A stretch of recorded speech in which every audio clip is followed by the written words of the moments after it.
Philadelphia. I'm Bruce Buffer. It's time for the Anthony Gorgano Show. Good morning. Happy Friday to all across the Delaware Valley. We've reached the weekend. It is a Friday. Happy Friday, and it is. It's a great sports Friday. It's a football Friday. Our first preseason game. All right, the quicker they play them, the quicker the regular season starts. Eagles, Ravens in Baltimore tonight. It's awesome. Are you kidding me? It's actually a real football Friday. We got to love it. We're brought to you by Rite Aid. Yes. Your neighborhood pharmacy. Visit your local Rite Aid today. Stock up on allergy relief. Catch up on immunizations for RSV, shingles, and more. Walk in to schedule a vaccine appointment at riteaid.com. All right, so much to talk about. It was an incredible, right now, 24 hours in Philadelphia, a great sports kind of time right now. So let's start off. Yesterday, the USA men's basketball team is down 17. It's funny, my father says to me, are you watching this game? And I was just doing some work, and I actually forgot it was on. I'm like, oh my God. So it's the third quarter. And I'm like, oh man. So I rushed to put it on, and you go, wow, man, Joker's going nuts. It's a complete, right? The court is tipped. When the court tips and the team has momentum and you're just going downhill. Now, you knew USA would have a run in them. So, you weren't as worried. But, during the middle of that fourth quarter, it started to get dicey because the lead was still the lead. Early in the fourth quarter, USA comes back, and then Stormy answers. Bogdanovich, right? They answer, and they start to answer the runs until the Embiid. That's right. The Embiid comes in, wrapped in the flag. Oh, that was fabulous yesterday. Joel Embiid, after being much maligned during this Olympic season, comes in and is sensational. He shot better the last game.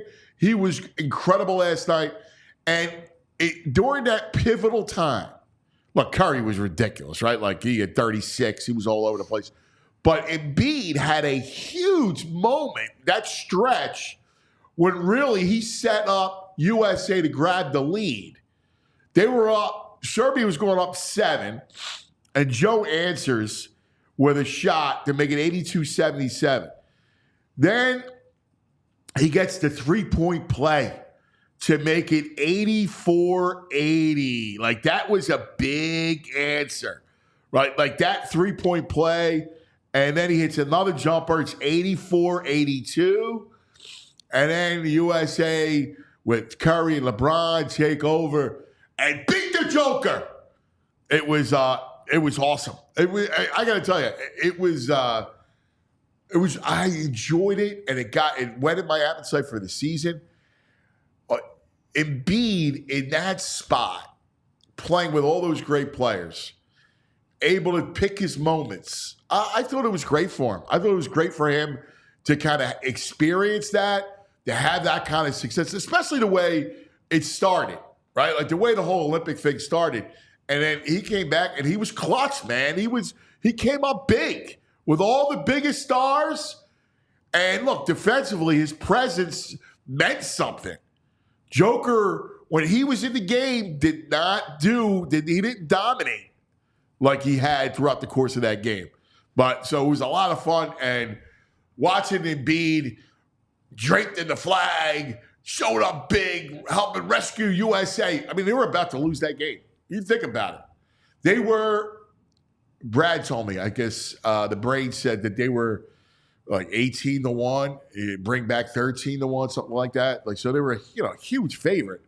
And they're down 17. You're looking up, you're going, look, you know how good this team, they can score quickly and score in bunches. But at some point, the lead is so big. And then when Serbia started to extend it after the run, that was important. So the beast comes in and saves USA. Gotta love that. Then, last night, they're back.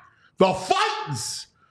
Oh, man, they are back. They're down 1-0. All of a sudden, it was odd because you look at that game and you go, well, this is going to be just runs galore with, Kobe Allard for the Phillies, who's really a 4-8 type of pitcher, against a guy that you knew that they could handle.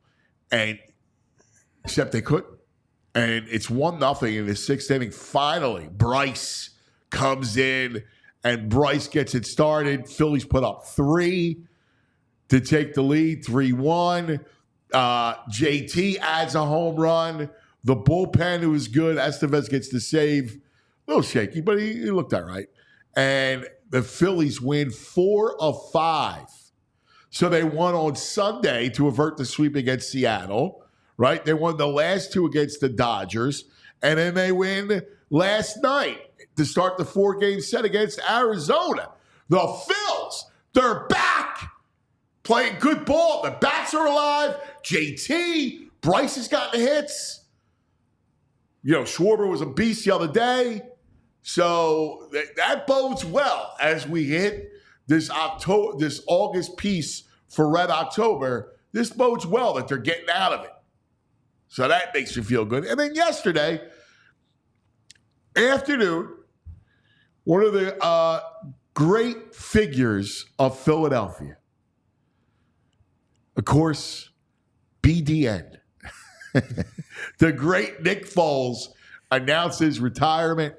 And we have a little bit of Nick. Let's show you a little bit of Nick yesterday. Because when it comes down to it, St. Nick brought us our only Super Bowl. And he'll always be a hero in this town. He called it quits yesterday, retiring from the NFL. Here's a little snippet of him. Camera officially announcing my retirement from the NFL. From the first day I was born, my dad put a football in my hand. He must have known something because that became a dream of mine since I've been a kid to play in the NFL, and I will be forever grateful for that. It's been such a special privilege to play for Philadelphia, St. Louis, Kansas City, Jacksonville, Chicago, and Indianapolis. To the fans of the NFL around the world, thank you for making the game so special. Y'all are the ones that bring the energy in the stadiums. Thank you. Specifically, thank you to the Philadelphia Eagles fans. Thank you for all your support from 2012 when I was drafted to 2017 when I came back. You truly made playing in Philadelphia the most special experience in my football career. To all the coaches I had in my career, thank you for everything. Thank you for the correction. Thank you for the teaching. Thank you for the uplifting.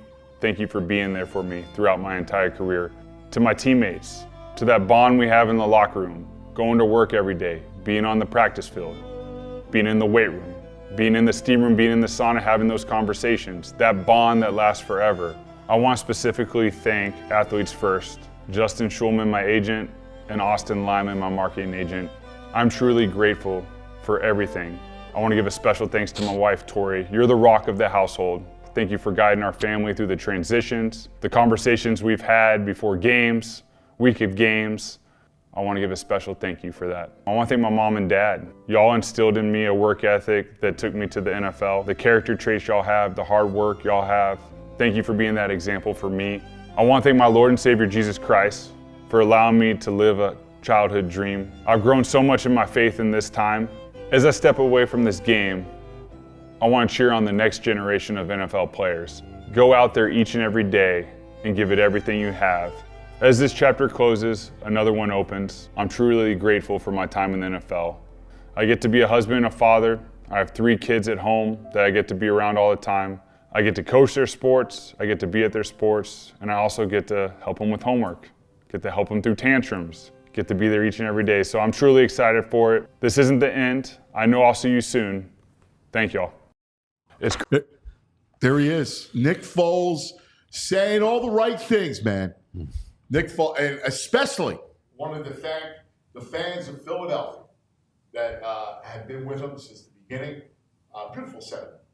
Beautiful set. And what happened here? Oh, my cord came out. Look at that. Obviously, Nick Foles said all the right things, especially wanted to thank the fans of Philadelphia. How great is that? Oh, it's a beautiful moment.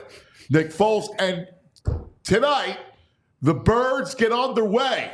I'm looking forward to it, man. It's Football Friday. The Eagles, let's go. Let's just see how it goes. I want to immerse myself into the roster, kind of look at some of the backups, see where we're at. So I'm looking forward to tonight's game. We have our first one. And, listen, we at this point, now the days start to move quickly because it's just around the corner. Football.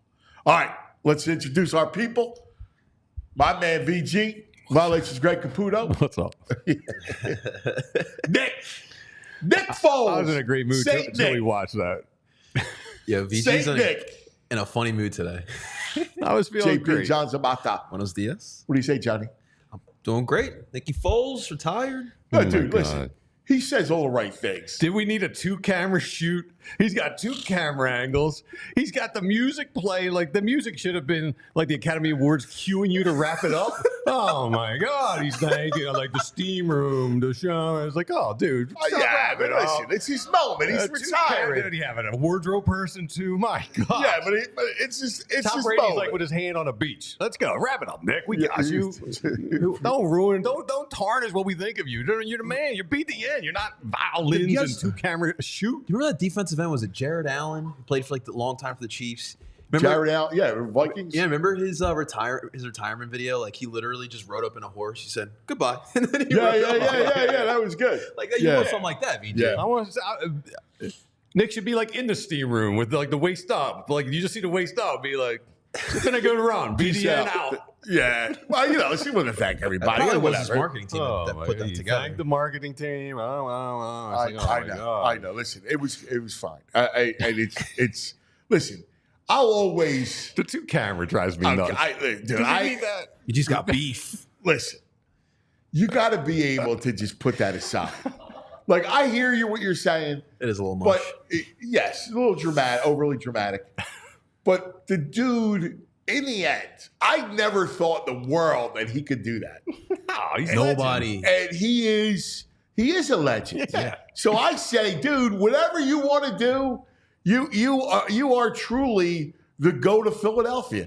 He did what nobody else could do. All these years, like we spent hours, oh my God, thinking about the Eagles and talking about the Eagles. Like we spent our lifetime doing this, right? Arguing, fighting, like, hugging, kissing, always over this football team. And I've seen close so many times. We experienced close. It could have been the Buddy Ryan days and Randall Cunningham getting hurt, right? Like all these moments. Andy Reid was always the king of close in Philadelphia, right? That's a great term, the king of close. He was. He was. I mean, 5 NFC championship games. It was so tantalizingly close. And then finally, the backup, right, to the wonderkind franchise quarterback. Could have been the MVP. Right, after the quarterback gets hurt, which was so very Philadelphian leading up to that point, right? And we all thought, number one, that the season was over. Yeah. Foles shakes off the rust and has 2 of the greatest games, including one against the all everything Patriots and Belichick, and wins the Super Bowl. He's the greatest. And the GOAT doesn't even shake his hand. He's so mad. The Philly play will live in infamy. There's a statue outside of the lake for it.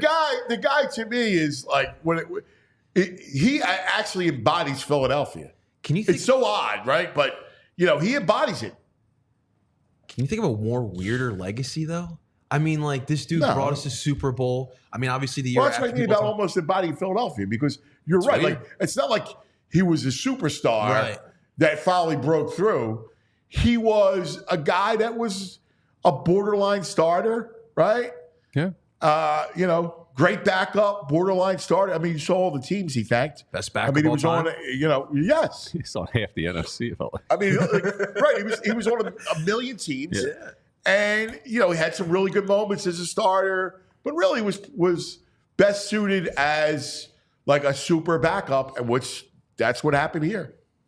He just had his moment, man. He had a run. I love Nick. I'm not even JP texted earlier about number retire. I'm not a big number retire guy. I'm about Nick. There's like 4 guys in my lifetime that I think should be retired. Nick's one of them. Retire the 9. Well, a lot of people are talking about that today. Yeah. Should we retire Nick Foles' number? Unequivocally, yes. Yeah.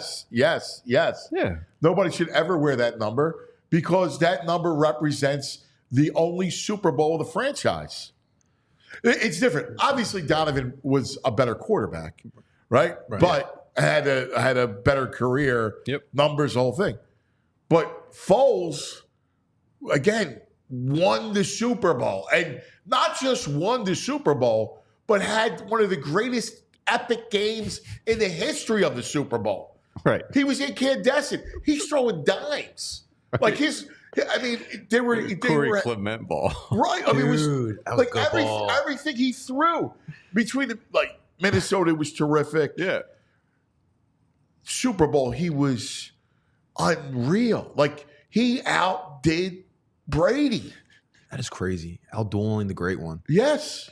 Super Bowl. And so for that, he deserves the whole thing. He deserves the number retired, everything. Just curious, how many numbers then from that team will get retired? Yeah, you're asking me. Nah, nobody. Kelsey. Yeah, Kelsey. That's it. Jason Kelsey? Kelsey. Yeah. No love for BJ? I love BG, but it's hard. It's a fine tag. line to retire the number. I mean, I'm kind of. I got to think about it. I mean, I love BG, and he's a Mr. Eagle, Yeah. But is he retire? Like when you retire a number, you have to be like epic. Everything, yeah. Like I'm thinking in my lifetime, like Kelsey, Dawkins, Kelsey, Foles, and I would do Eric Allen. I think he should be in the Hall of Fame. He's the best corner I've ever seen in the Eagles uniform. But other than that, Kelsey, like here's the thing. Kelsey was the best center for his entire career, basically. Yeah. Right? First ballot. I mean, he was an amazing play. Like he jumps out and you go, yes. Dawkins was always a no-brainer. BG, little on the fence, right? Well, let me ask you, gentlemen, because a lot of the young, because I feel like they don't understand the criteria for the number retiring. For you guys, what does it take to retire a player's number? I mean, like an all-time great, or Foles is an anomaly. He's got his own rules because it's our first Super Bowl and he played out of his head. It's like one of the most legendary performances. You can't have a steadfast rule with it. It's like you just got to know it. You got to know it. Like you got to know that yes, this player was so special. Again, I say Brian Dawkins, you go yeah. Oh yeah. I say Jason Kelsey, you go yeah. I say McNabb, you go, right? Which I disagreed with about the retiring the number. Like, You feel like we should have never retired 5? I wouldn't have. I don't mean it in a negative way. I mean it more like I get it. You have to be the elite of the elite. Like I was having this conversation this morning about the word elite. We throw it around. If you throw it around that often, all of a sudden you're not elite. You're just very good. Like elite doesn't even mean elite. You got to be elite. And to VG's point, Nick Foles is so unique when it comes down to it. No, 100%. I thought that McNabb was number retired too soon. But when you look at McNabb, I mean, clearly up to that point, he was the best quarterback in Eagles history. And so I felt like at some point it should have been retired. But what, like a year after he retired or within the year, they retired his number? To me, it's irrelevant. I mean, listen, I won't disagree. He definitely was the most accomplished Eagles quarterback, but that's not saying much. Yeah, we don't have a history of great quarterbacks. It's not like you got Brett Favre, Aaron Rodgers, Bart Starr, and you're in Green Bay. I mean, there's context. There's context to everything. And you have to be, to me, a Hall of Famer. You have to be someone that's going to wear that jacket to retire the number. And he's not a Hall of Famer. Yeah, I definitely think you need the impact on the field, but I also think like the fan base also, like you have to connect to the fan base. Like B-Dog, everybody. Yeah, I don't think about fan base. I think it's For more number about retirement? just great. Like you got to be great. Yeah. Again, Foles is different, but you got to be great. All right, couple things. And Beast. Dude, I was wrong. I take it back. I didn't want to play in the Olympics. I was wrong. This is the greatest thing that could happen to Embiid. Yeah, dude. He has been around winners. Yes. He has seen what they do in late fourth quarter moments when the game's on. He saw their passion. He saw them take over games, play smart. He's needed mentors, and he's got them right now. Being around Curry and LeBron and Durant, he sees like this photos. These guys that can't help but come off on him. Like the intensity these three had and the passion. They weren't going to lose. No, LeBron. You saw with LeBron. Like LeBron was willing himself. Yeah, like he was taking it to the rim. You always know when great players really need a basket, and you set you need a basket. They bully themselves to the rim. Yep. That's what LeBron was doing last night. Yep. Because they knew he knew they needed a bucket, and the best way for him to get a bucket is to go and just take it, and that's what LeBron did. Of course, Curry was ridiculous, but Embiid was the difference, man. Yeah, 'cause he played well defensively because Jokic was not the same when he was in the game. Oh yeah, and that spurt in the fourth quarter saved their bacon. Dude, I have some stats. Hold on. Real quick. When Jokic and Embiid were on the court at the same time, Jokic had 6 points, 1 rebound, 8 assists. Joel had 19.4 rebounds, 1 assist. Team USA outscored Serbia 75-59 when they were on the court together. Yeah. He dominated them. How incredible was that? Yeah. it was He dominated. awesome, man. Dominated. The Embiid. And that is kind of why LeBron would have been perfect. I'm happy we have Paul George, but LeBron would have been so perfect. Yeah. I will tell you though, it just stoked my this is the best thing for him. It stoked my whole desire for NBA for the Sixers. Like I was like, oh my god, this is going to be a fun year. Yeah, if he doesn't learn from this and changes, this is had a it. different intensity.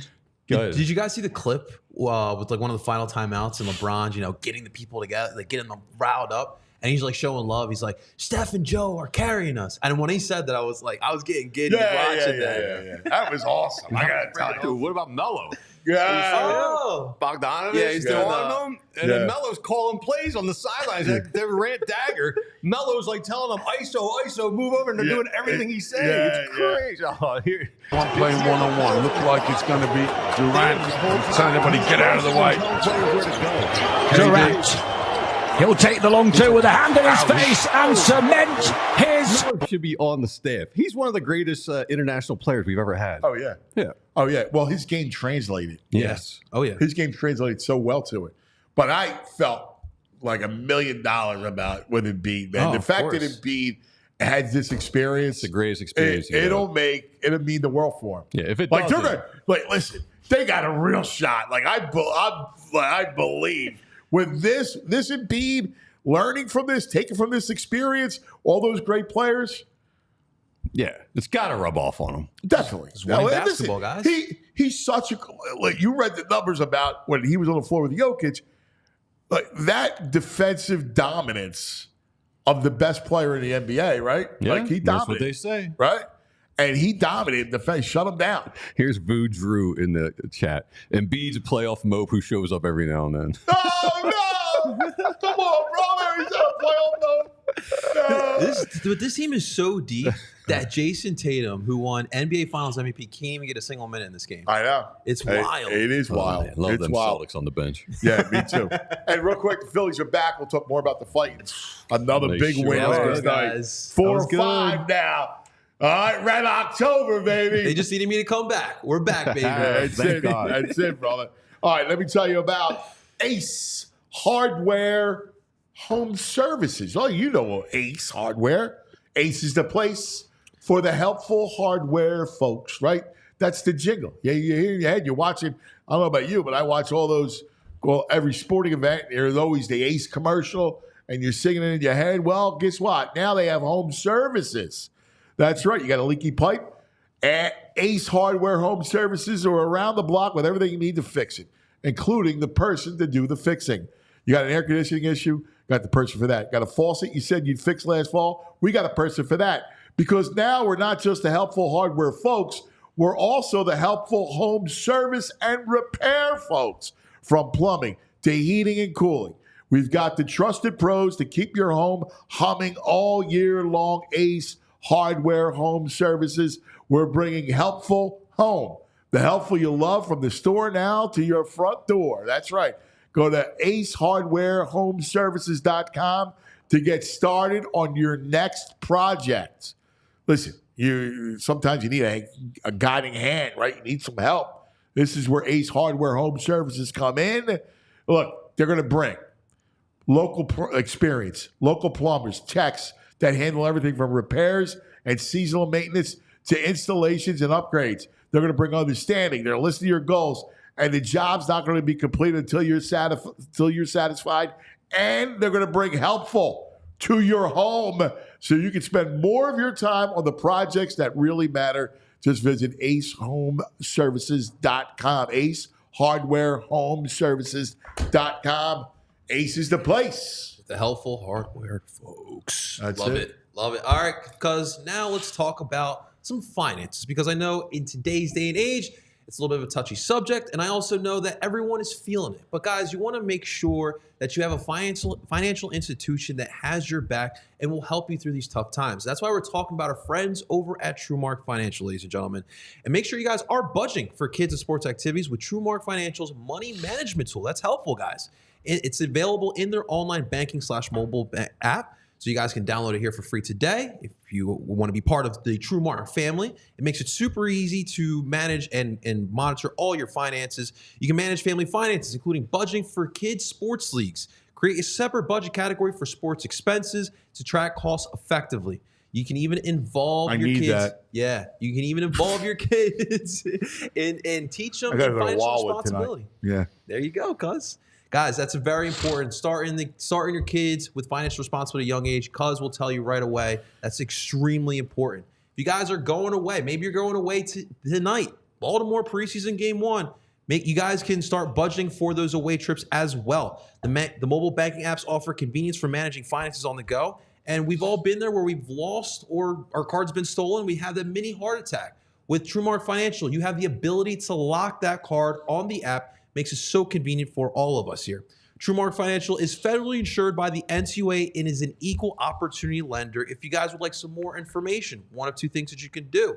You can walk into one of the 24 branches that are located here in the Philadelphia area, or you can go online. You can do it right at your phone right now. TrueMark.com/PHLY. Again, that's TrueMark.com/PHLY. Get your credit union career started here today. And thank you to our friends over at TrueMark Financial. All right, JP, there we go. All right, we got football coming up tonight. Mike Garafolo, NFL Network, will join us momentarily as the first preseason week 1 was underway last night. The Giants, they had a rousing report. Malik Neighbors, who's their number 1 pick, they introduced last to the crowd. And in fact, he played 11 snaps, I think. And of the 11 snaps, he was like wide open. Like 7 or 8 times, but Drew Lock didn't see him. Surprise! Hey, you're watching preseason team introductions. No, I read about that. No, I was about to have an intervention. Big intro guy. No, I'm sick, but I'm sick, but not that sick. I actually read that. I read. Right. I read every one of it. Yeah, about I every feel much better knowing you read it. Yeah. No, listen. What do you want to see tonight? I want to see Trot. I want to see him early. I want to see how he looks. Is he good? Does he look good because our linebackers stink, or is he looking good because he's a pro? Honestly, I just want to see how they handle this, right? Like years prior, the preseason training camp was a little more lax. We've heard that camp has been a little bit harder on the players. So how many snaps are you going to play these players? Obviously, we heard Zach Berman talk about weather is a factor here tonight for the starters to play. So I just want to see how much some of these players are going to play, especially the starters. Can I ask, have starters like Jalen Carter and Jordan Davis earned not playing in preseason games? No, I don't think so either. No, I think they got to be on the field. Play. No, and again, it's interesting because the opponent is Baltimore, and Harbaugh is one that likes to play you. Mm-hmm. Like he's going to play you, and I do think that those guys need to play. Yeah, we need to see what kind of shape they're in. Well, I agree. And look, every snap for those guys is important. It's just You know what it is? What is it? It's called the 10,000 hour rule. Yeah. Right? Malcolm Gladwell. Yeah. And it's like, you do something for so long, you become an expert at it, right? Yeah. Like it just becomes second nature. Muscle memory. Right? Yes.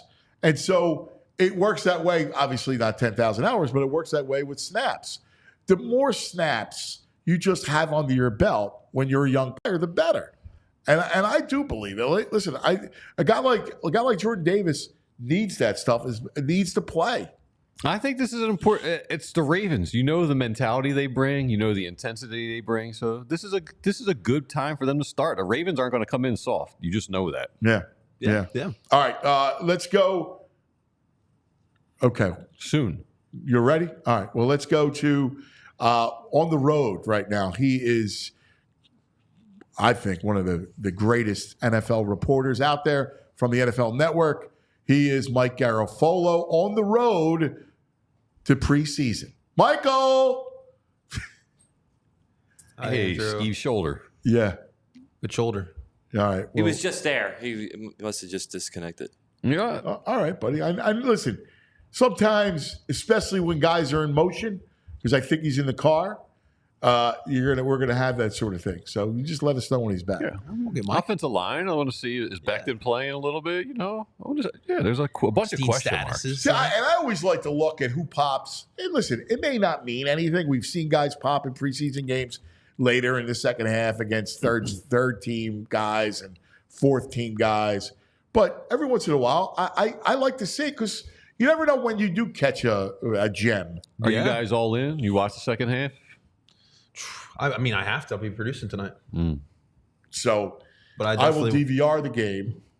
We have a baseball DVR. tournament in Wildwood tonight. Oh, nice. So I don't nothing like Friday traffic to Wildwood in August. Oh, yeah, because Dude, tell me about it. So I don't know what the weather's going to be like. I don't know if we're playing. The winds. well, right now we got tornado watches. I know. So these youth games are like, oh, gotta get it down there. My wife's like, am I really going to drive through a tornado watch to get down to Wildwood so he can play the ball game? Is the game tonight? It's at 1:15 Tomorrow. No, So today. It's a tournament. Oh, There's a wow. game at Ooh, 1:15 today, and then there's a game tomorrow morning at 8. Whew, you got a boogie out of here then. Yeah. Well, I'm not making it. Oh. No, I'm not making it because he's got to be down there for 12:15. Ah. Oh, my So, God. so I can't make it. But Tomorrow's supposed to be idyllic for anything outdoors. I'm right. saying. So and they built. It's really cool. They built the like the park on the beach. Oh, that is sick. So it's right on the You beach. got an ocean view while you watch the That ball is game? sick. Yeah, it's like right on hell the beach. yeah. I'll send you the picture. It's supposed to be incredible. Yeah. So they actually built a That's little, great. and they have a tournament. So there's a bunch of kids, bunch of kids all weekend long that are playing. All right, let's go see if we can get to Michael. Here he is. He's on the road. He's There we go. trucking. I was in here listening to your whole conversation. I've been here the whole time. You've been going to you going to Pittsburgh? I am. I got the Steelers, Texans tonight in Pittsburgh. So what do you think? What's the ride like there through the storms? No. I'm gonna fly. I'm driving to the airport. Well, I'm not driving. I'm being driven to the airport right now. Why am I? Oh, not I didn't know centered because you up? said you How were do I- there we go. driving. So I was like, No. are you driving to Pittsburgh? No, you can't drive in. You can't drive in, cuz that's illegal. Yeah. All right. Give me some stories that you're looking at, you're enamored by, and we'll begin first with the Eagles. But give me the stories that you're enamored by as we head to preseason week 1. With the Eagles specifically. Well, the Eagles won, and then league wide. Well, I mean, I don't know how much you're gonna see of the starters with the Eagles here, so that's gonna limit it. I mean, I still, to me, and we talked last time about this Jalen Nick relationship, and there's been another story that's come out. From what I gather, and I haven't gotten the full story. Somebody just sent me a text yesterday. Jalen was not happy with his latest go around and the fact that this storyline will not go away. But he's not going to show it to you, right? Like, he's going to be Mr. Cool Cucumber on the outside. But apparently he was hot that this storyline just continues to bubble up and won't go away. So, the way to make it go away is Go out there and play your best ball and show people that last year was last year and that you and Kellen Moore are vibing and you and Nick are vibing. So that's to me season for the Eagles. Yeah, for sure. I mean, look, I know yeah, people are. It's funny that people hate it as much as Jalen. Like Eagles, they were annoyed that story came out because I think most people are like, look, like don't spoil our fun. And it's funny how we have gotten as a society where we just want our football and not the drama with it. You could see it. Yeah, but I feel like when Jeff McClain has done some big stories the last couple of years that haven't been the most flattering, that it was probably 90-10 the other way, right? Like people wanted to see the feet held to the fire, and I think it's and I'm surprised to hear you say that, to be honest with you, about this Jalen one, because I think this is one of the markets people where did not want to hear it. We talked about it. We were getting shrapnel for talking about the story, which I thought was a very prudent story, an interesting story, and important story in the sense that, if the quarterback doesn't respect the coach's X and O chops, that's a problem. Yeah, and I'm not knocking the story or the people who wrote it or even the previous iterations of it that have come to this point. I'm just saying that I know Jalen's ready to move on. Jalen's hot. But again, I think Philly is one of the fan bases that, I feel like is open to these kind of stories. And, a lot of fan bases think that we're supposed to be cheerleaders as reporters and we're supposed to be all positive all the time. And that's not really how it works.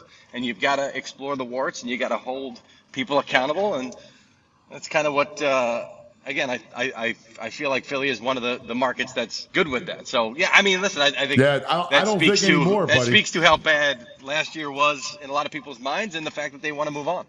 Yeah, and listen, it's interesting because you look at Baltimore, and originally Nick was going to play some of the starters, but I guess with the weather the way it is, he's not going to do that. I think you're right. The best way to kind of move forward is to show on the field.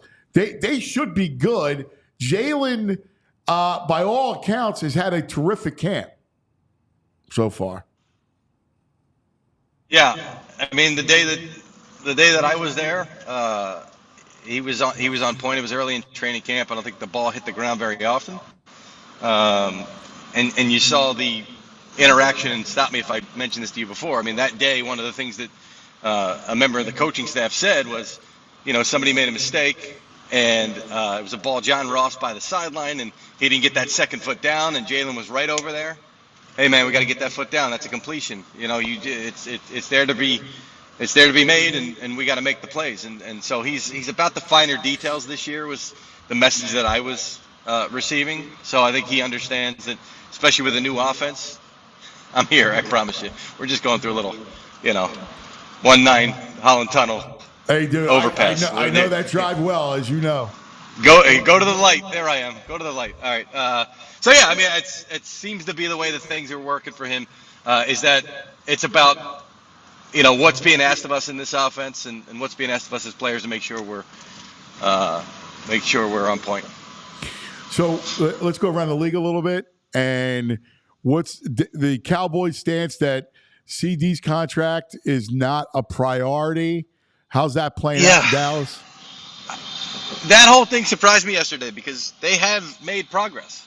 Dallas wanted a certain length, and 5 years is what they usually want. And I heard that they were down to 4, and it sounded like, okay, well now they're bending a little bit, and this is something that I thought was going to get done before they left. They broke camp in California, but maybe it'll be around the time that they break and head back to Texas, which I think is in another week or so. But then to see CD's reaction, LOL, when Jerry said that he's in no rush and he's got no urgency, did that set things back or not? I mean, personal feelings and all that stuff, to me, during the contract negotiation, that's the kind of stuff that looks way uglier in the moment than it actually is.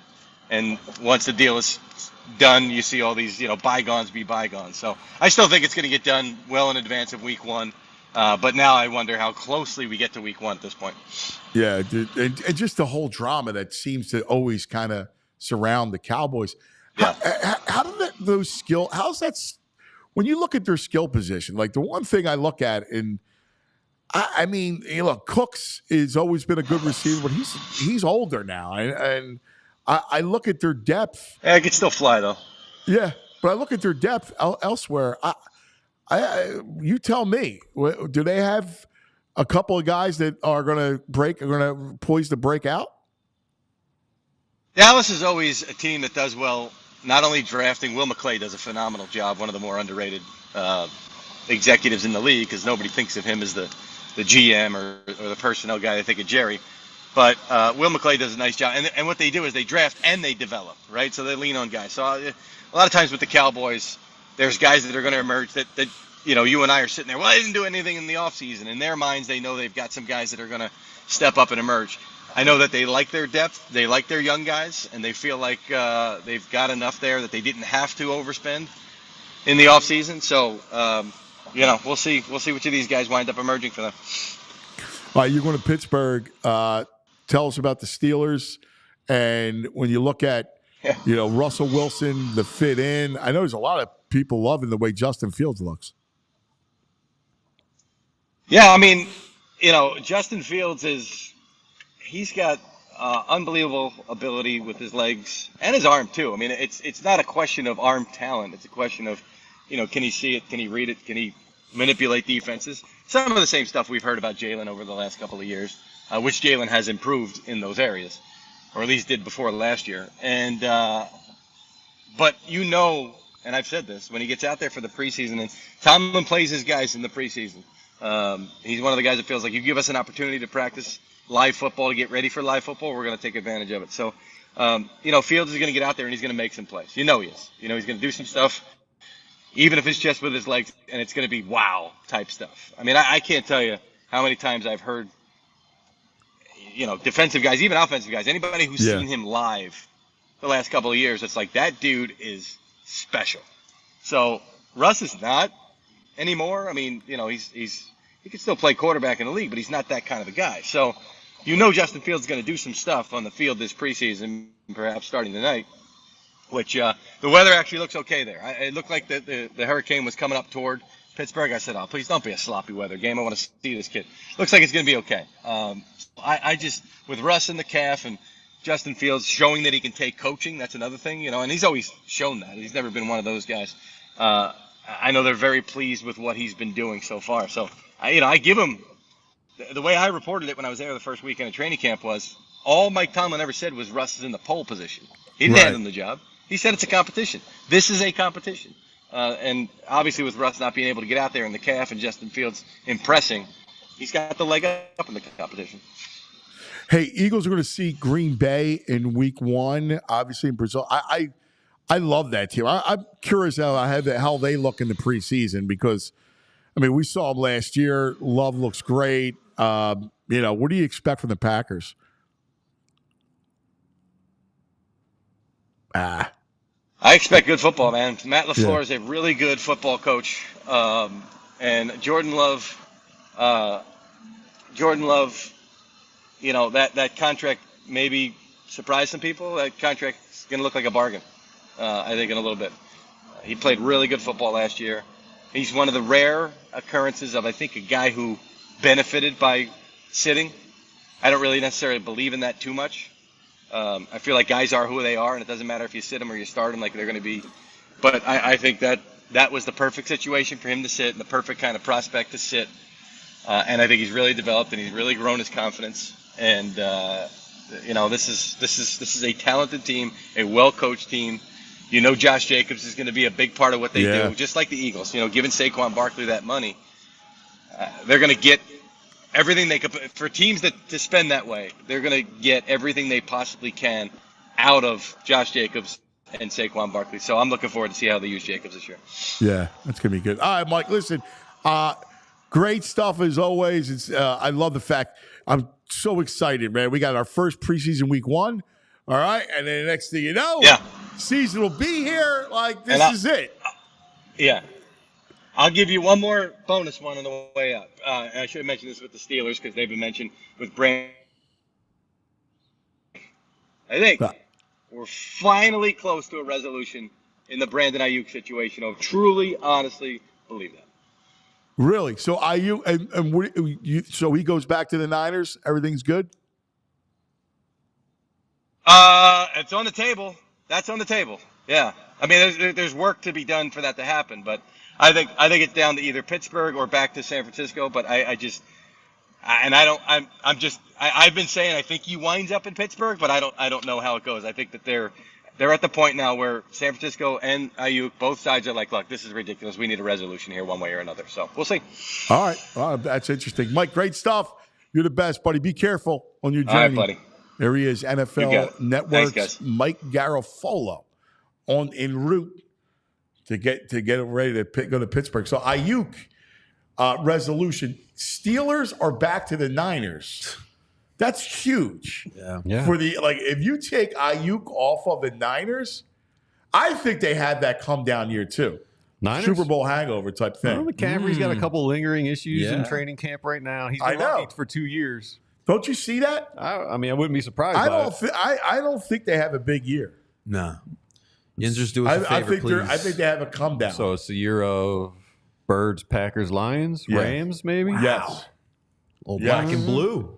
Yeah, I do think. I think the Lions and the Packers are legit. Obviously, the Eagles, and I like the Rams. I mean, the Rams skill people, and the Rams are going to be good. They're well coached. Yeah, and they got great skill. They have great skill guys.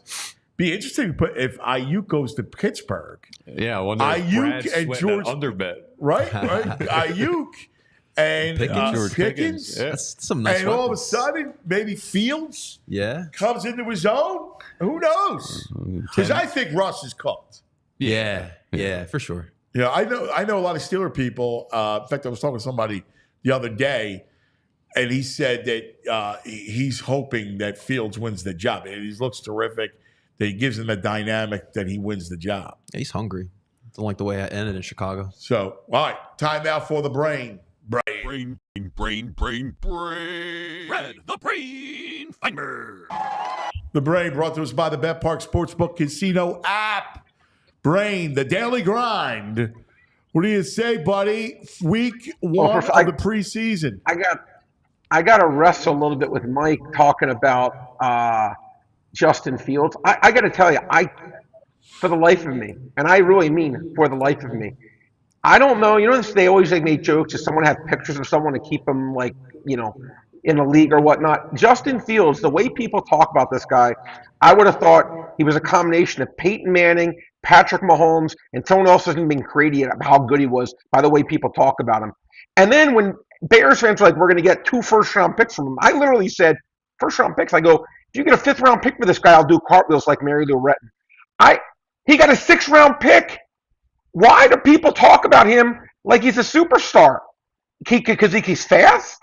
I'm sorry, it actually angers me. You see it. I don't get the Justin Fields, man. Mike was talking about that. I think Mike was talking about the fact that he's a dynamic runner who's got a big arm, and he hasn't learned yet how to play quarterback. I mean, his problem is not physical because he has physical skills. His problem's always been, that quick reaction and being a quarterback. Being a quarterback is tough, man. Right? So, artist. Being in the right offense, making the right reads, identifying pressures, all those things has kind of befallen Fields. But I think physically, he's always shown you that he's a great athlete with a big arm. It's not like he doesn't have an arm. No, but Anthony, it's funny. Because they got a Pittsburgh bet. He's got the under Pittsburgh bet. He doesn't want to hear anything good about this camp. That was funny. I actually love you, man. That was funny. They get Aiyuk here. He's going to have to hedge on the other side. let me tell you something. Wait, first of all, when I play that stupid John Madden game, I'm horrible at it. But it's funny. The game to me looks like it goes too fast. I can't comprehend it. I'm not good at it. So I actually know, and I'm comparing John Madden football to real NFL football. Some of these guys like Peyton Manning, he processes the game so fast.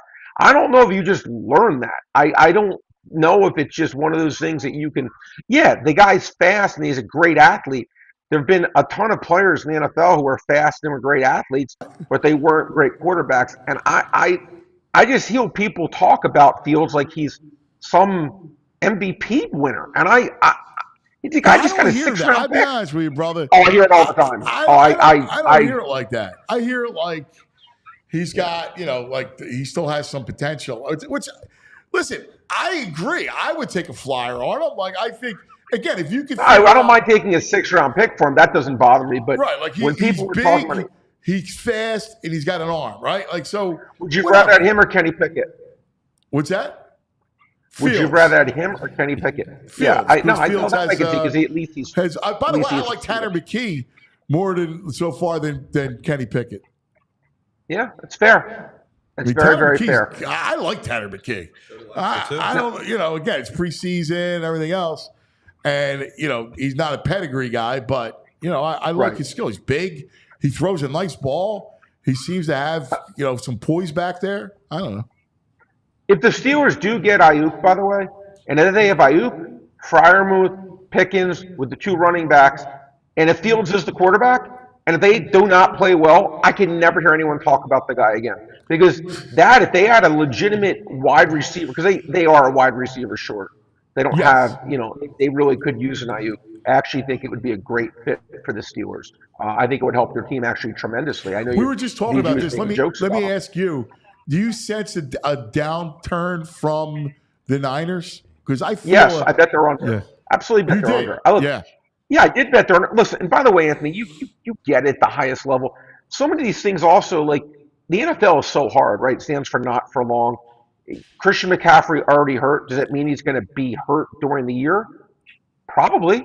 I'll say. Yeah, probably.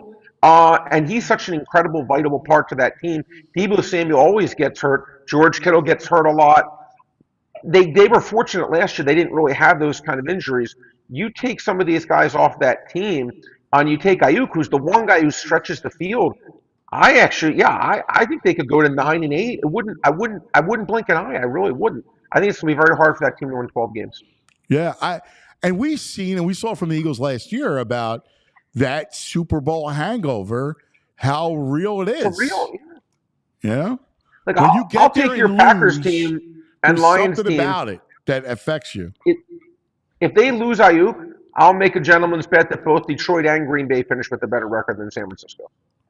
Yeah. I think completely agree with that. I think they're vulnerable. Yeah, I do too. I said that to VG. All right, what are you attacking in the preseason over the weekend? Well, I did give you, if you remember, I said New England, and that won. Yesterday, I had the under in the Giants game, which won. It's interesting. I played early the Raiders -1.5. See, these things, Anthony, unfortunately move like so freaking fast. I did play the Raiders -1.5. It went up all the way to 5.5. Another group came over the top, took Minnesota, and has come back down to 4. So, but I did bet them -1.5 if you can get a decent price on Minnesota. I like them. And based on what I've read on some quarterback stuff, I like Indianapolis. I think you can get, I think they're like +1.5 against Denver. It's something like that.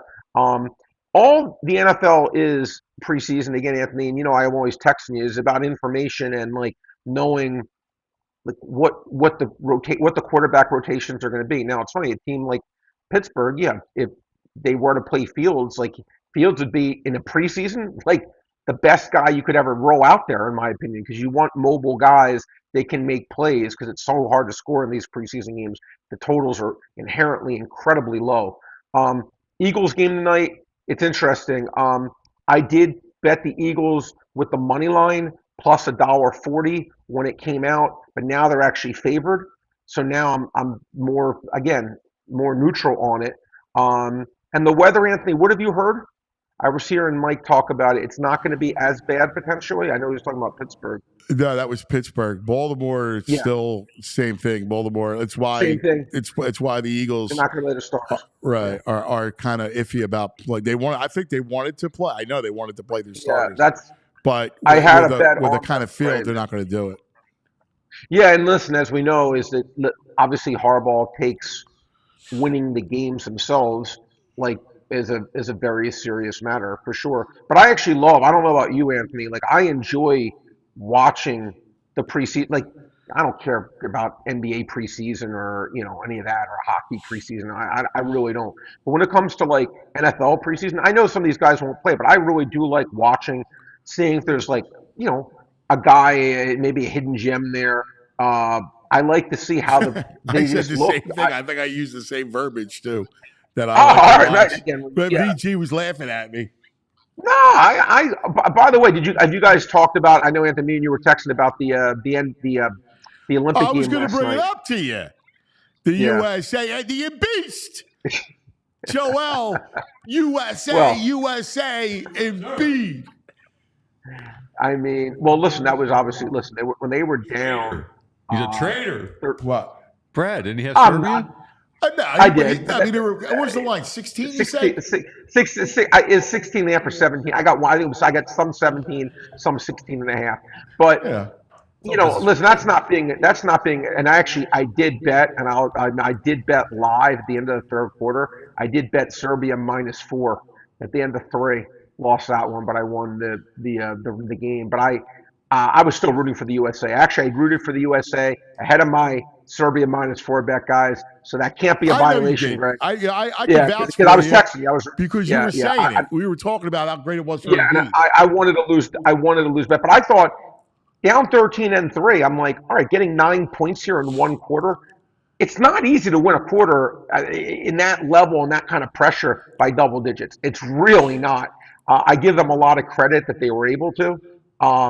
Because that was a lot of pressure. Well, it was interesting because Embiid was the catalyst because, the USA comes out to start the quarter with that big run to kind of get him back in the game, right? Yeah. But then Serbia starts to answer. And Embiid, it was like 3 straight possessions, including the 3-point play, that really helped stave off Serbia and then give the momentum back to USA. Well, what I like in those things, Anthony, I don't know if you agree with me. I like seeing, just as a sports guy, I'm like, all right, now we know, like, who would Steve Kerr play if you really need to win? Because a lot of these times you're up by 15, 20. You don't really have to win, right? Here, they're down 13. I'm coaching for every single thing, all the scrutiny we're going to get if we lose this game. And he basically, he goes LeBron, Durant, Curry, Joel, Booker, and Curry. Who was the fifth guy? Yeah, Steph Curry, of course. I mean, that was his money 5. And it's interesting, again, he doesn't play Tatum again, doesn't play Halliburton again. But again, these things are difficult choices. I understand you're always benching someone who theoretically is an all-star. But, I know it was texting. Give him the number of what Jokic did when Embiid was on the floor. Oh, let me hear. When they're on the floor together, Embiid had 19 points, 4 rebounds, an assist, and a block. He shot 72% from the field, 66% from 3. Jokic, 6 points, 1 rebound, 8 assists, 33% from 3. Team USA outscored Serbia 75-59 when they were matched up together. Wait, USA outscored them? Yeah, 75-59. You know what's interesting, guys? And I'm pretty sure if you were to ask 100 NBA aficionados, whether it be coaches, executives, probably 5 out of 6 would take Jokic over Embiid. I think I may even be low when I say 5 or 6, maybe more like 9 out of 10 or even higher. Right. But what's interesting is, Anthony, when you watch them play head to head, I don't think I've seen Jokic outplay him once. Right. I mean, I'm talking even once. No, head to head. Joe gives. Listen, Jokic's amazing, right? We know that. But a lot of things are matchups. You're a matchup guy. You're a matchup guy. And it does seem like when they play head to head, for whatever reason, it actually seems like Embiid destroys them. But if you just go with, I guess, everyone else when they're not going head to head, I guess, and Jokic from not being injured or just whatever seems to be maybe the more effective player. But when they play head to head, maybe Embiid just takes it so personally. But it's funny. I've always thought it's been like kind of an absolute like blowout. I'd go that far. I don't think it's even been that close. But I know the perception in the world is, Jokic is the better player. Yeah. All right. Fightings are hot. Yeah, man. 5. They are back. They are back, and you know what? I'm backing them tonight, Anthony. I'm backing them tonight. You can lay $1.50 with them right now on the Parx site. Look, we have arguably the best pitcher in the world going, right? Arguably, in the handful of guys going against Ryan Nelson, who to me is a ham and egger, putting it generously. Look, Arizona's playing amazing baseball. I got to give them credit from a team that was 5 games below 500, loses Zach Gallen, loses Merrill Kelly. What Kelly and Erod have not pitched all year. Gallen missed like a month. But here's it, and their best player, Carroll, is hitting 205. It's interesting. Second MVP choice, Anthony. Do you know the second MVP choice is? Obviously, Otani's going to win it. Do you know who it is? No. Ketel Marte. Oh, okay. I can see that. Yeah. Interesting, right? Yeah. So, but this has been a very impressive Arizona team, what they've been able to do, despite having some travails fall them. But you want to say, again, I just think the Phillies clearly win this game at least 3 out of 5 times. Not a doubt in my mind. Do they get 3-2? Yes. 3-2 or better. Absolutely. I think Wheeler should have been closer to at least $1.75 area. I think laying $1.50. I'm always going to take my chances with Zach Wheeler. Now, Parx does not have this strikeout bet up yet, but when they do post it, it should come in at 5.5. I'll like over 5.5 strikeouts. He's averaging, closer to 6.5, and he's done it, 15 out of 22 times this year. When that comes up, I will like that. And I'll give you one more, Anthony. Look, you've been hearing me sing the praises of Jack Flaherty, probably annoyingly so, but I will take my chances under 4.5 runs. Pittsburgh versus Dodgers. Flaherty, I know, is going to give up 0 or 1. Mitch Keller, 12 of his last 15 starts, he's given up 2 runs or less. He's pitching great. I do not think 5 runs will be scored in that game in the 5-inning line. I have utmost faith in both those starting pitchers. I think it's going to be a 1-1 kind of game, 1-0, 2-1, something in that ilk. I do not think 5 runs are scored in Dodgers Pirates. I'll take under 4.5. I like it. Some numbers for you too, Brad. This is interesting. The Phillies against basically the main competitors in the National League: Arizona, Atlanta, Dodgers, Milwaukee, San Diego. They're 18-7. They're playing a 720 clip against those teams. Yeah, well, it's interesting. You say Atlanta. I told you I took them plus 600 and missed the playoffs last week. They're now out of the playoffs. They're now out of the playoffs right now today. That is a team that is absolutely real. But look, we talk about it all the time. And by the way, VG, since you brought up San Diego, their odds have gone way down to win the NL pennant. What are they, 3 games back to win the division? I don't know. It's unbelievable. I think they're 3 back. I think they're like 8-1 to win the pennant. I think they've gone in half. Nice. Yeah. So, you were right in on that, and that was a good call by you. This team, again, they went a different route. They said, you know what, we're going to just have the bullpen. We're going to win bullpen games. And that's what they're doing. Again, if they get Darvish back and Musgrove back, that is a team that I think will be extremely scary down the stretch. Yep. They're 2.5 back of first right now. Wow. Amazing, right? They were, I think, like 12 back, 3 weeks ago. But I guess when you win like 15 of 16, you can move up a lot of ground. Yep. Yeah, it's wild. It really is. All right, Brain, have a great weekend. You sir. As always. You too. All right, and good luck. I'll see you guys Monday. Watch some football, baby. Monday. You got it. I'll see you guys Monday. All right, there he is, the Brain checking in. I'm just thinking Mets are in the playoffs now. I know, dude. I know. You're kidding me. It's ridiculous, man. It really is. All right, let's talk about a little Bet Parx Sportsbook Casino app, the Brain and the Daily Grind every day, where it always brings us and all the good stuff, all the picks. Like I'm looking at it now. So the Birds tonight, the Eagles are -1 and money line -25, 125. The total is 34. So the Brain told you earlier, a couple days ago, like to hop on the Eagles at plus money. He likes the Phils tonight with Wheeler on the mound. I love the Phillies tonight. they're playing much better. You just see it, right? They're playing better. You're going up against a young pitcher. Yeah. Their bats are alive. Like JT hitting a home run was a big deal. First extra base hit since July 1st. Yeah, that was a big deal, man. So you got him, right? Bryce looks like he's starting to get out of it. Yeah. Right? Couple real good at bats. You obviously got a hit off a lefty last night. If Rojas can lay a bunt, we'd be money. Yeah, I know. You got to be kidding me. 2 on, 2 outs. He throws that bunt down. I know. It was terrible. It was absolutely terrible. But check out everything that we talk about on the Daily Grind. You can find on the Parx Sportsbook Casino app. And don't forget about the casino. You have live blackjack, live roulette, live baccarat, live dealers. Yes. So you're watching it on your phone, and they're going to turn the card over whatever you like. It's right there on your phone. So when you're watching the game, late night baseball, Eagles, right, you want to mess around with your phone, and you got all the slots. You got all those casino games right at your fingertips. New users, if you're down the first 24 hours, well, you can get up to $1,000 back. So just go to betparx.com, download that app, and check out. They have all the details going on right there. BetParx Sportsbook app.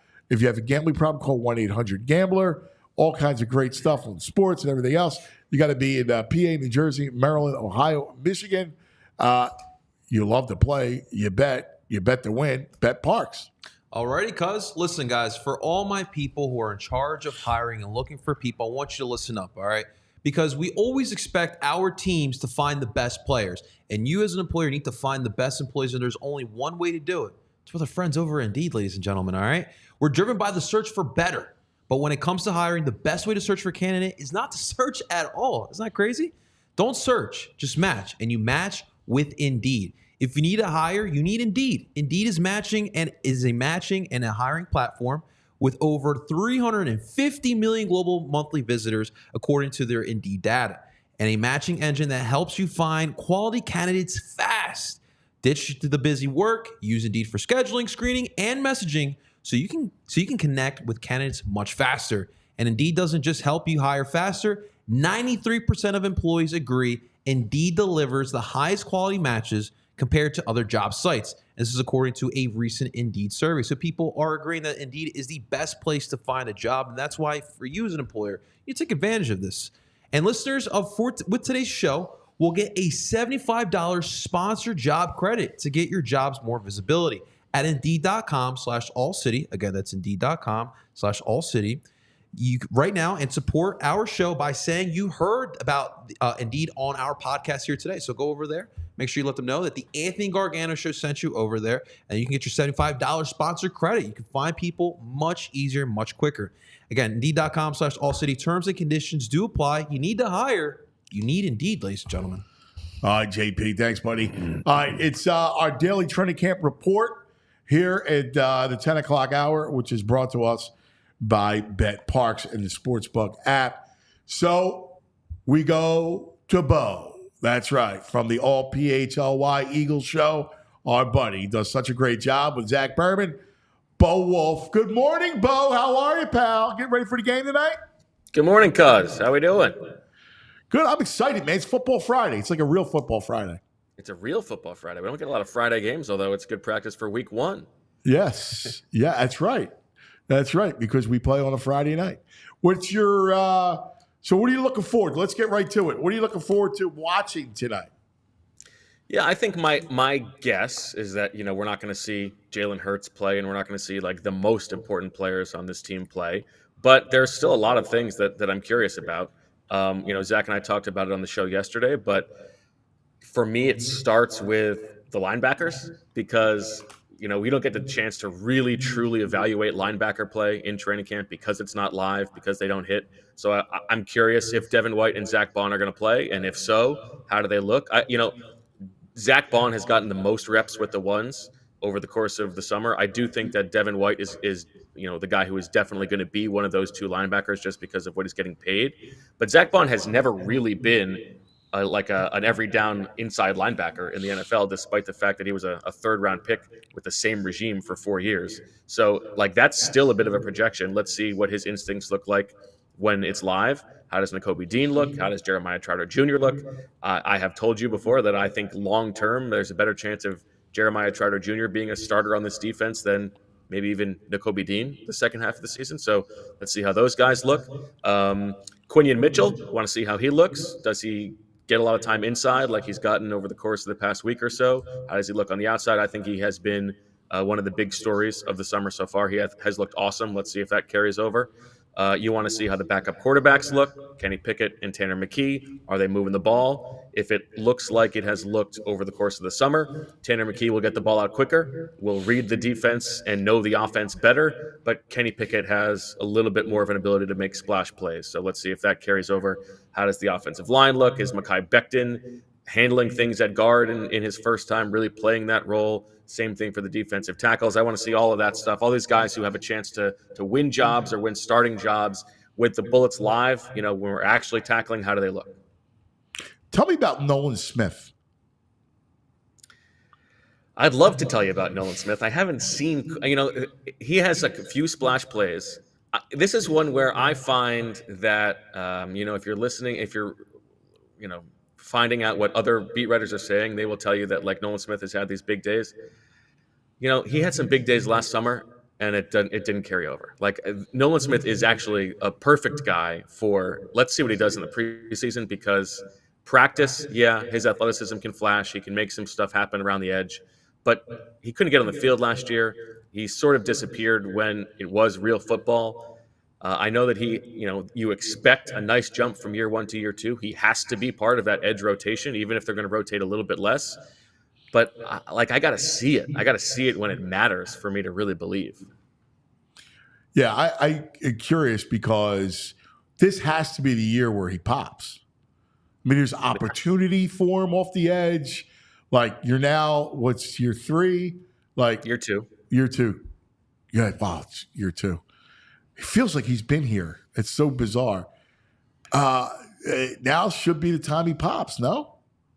I agree. And there, as you said, there is opportunity. You would imagine that maybe this defense is a little bit better suited to him.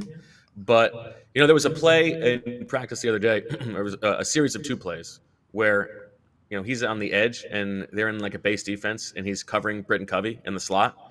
And, he can't cover Britton Covey. There are, like, in theory, it's nice to have a guy with his athleticism on the outside and you can drop him into coverage. But if he can't get after the quarterback, he had 1 sack last year. And to be fair, I thought he looked good in the playoff game. I thought that was his best game as a rookie. But this is a guy who has a lot of confidence in himself. He's very boisterous, he's very animated, and I think he has high expectations for himself. I need to see it. I'm a little bit Nolan Smith skeptical, just because I haven't seen it yet, and I do think that he is undersized as an edge rusher, and as nice as it is that he can maybe cover a tight end in the flat, like you're not winning games because of that, right? Like he was drafted in the first round with the idea that he can eventually turn into not, maybe elite is too strong, but a serviceable pass rusher, and we have not seen that yet. Will Jordan Davis, Jalen Carter get any snaps tonight, you think? I think I would be surprised if Jalen Carter especially gets some snaps. We might see Jordan Davis for a series or something like that.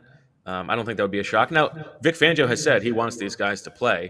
I do think, and we were making fun of this, like the idea that they would not play guys because of the weather, because it's supposed to be really rainy. But I do think that it's probably more likely that if we see the really important starters, that it probably happens in week 2, even though they have that 1 day of joint practice with the Patriots leading up to it.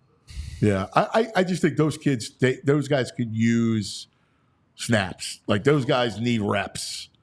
And I'm not saying, extended, but I think just even if you got in for a series and then you played more, obviously, in week 2, preseason week 2, and kind of build on that. Because I think those young players need that.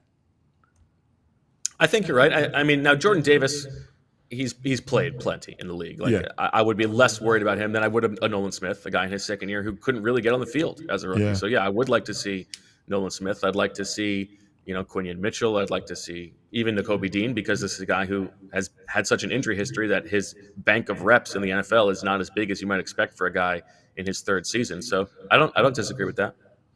All right, let me ask you this.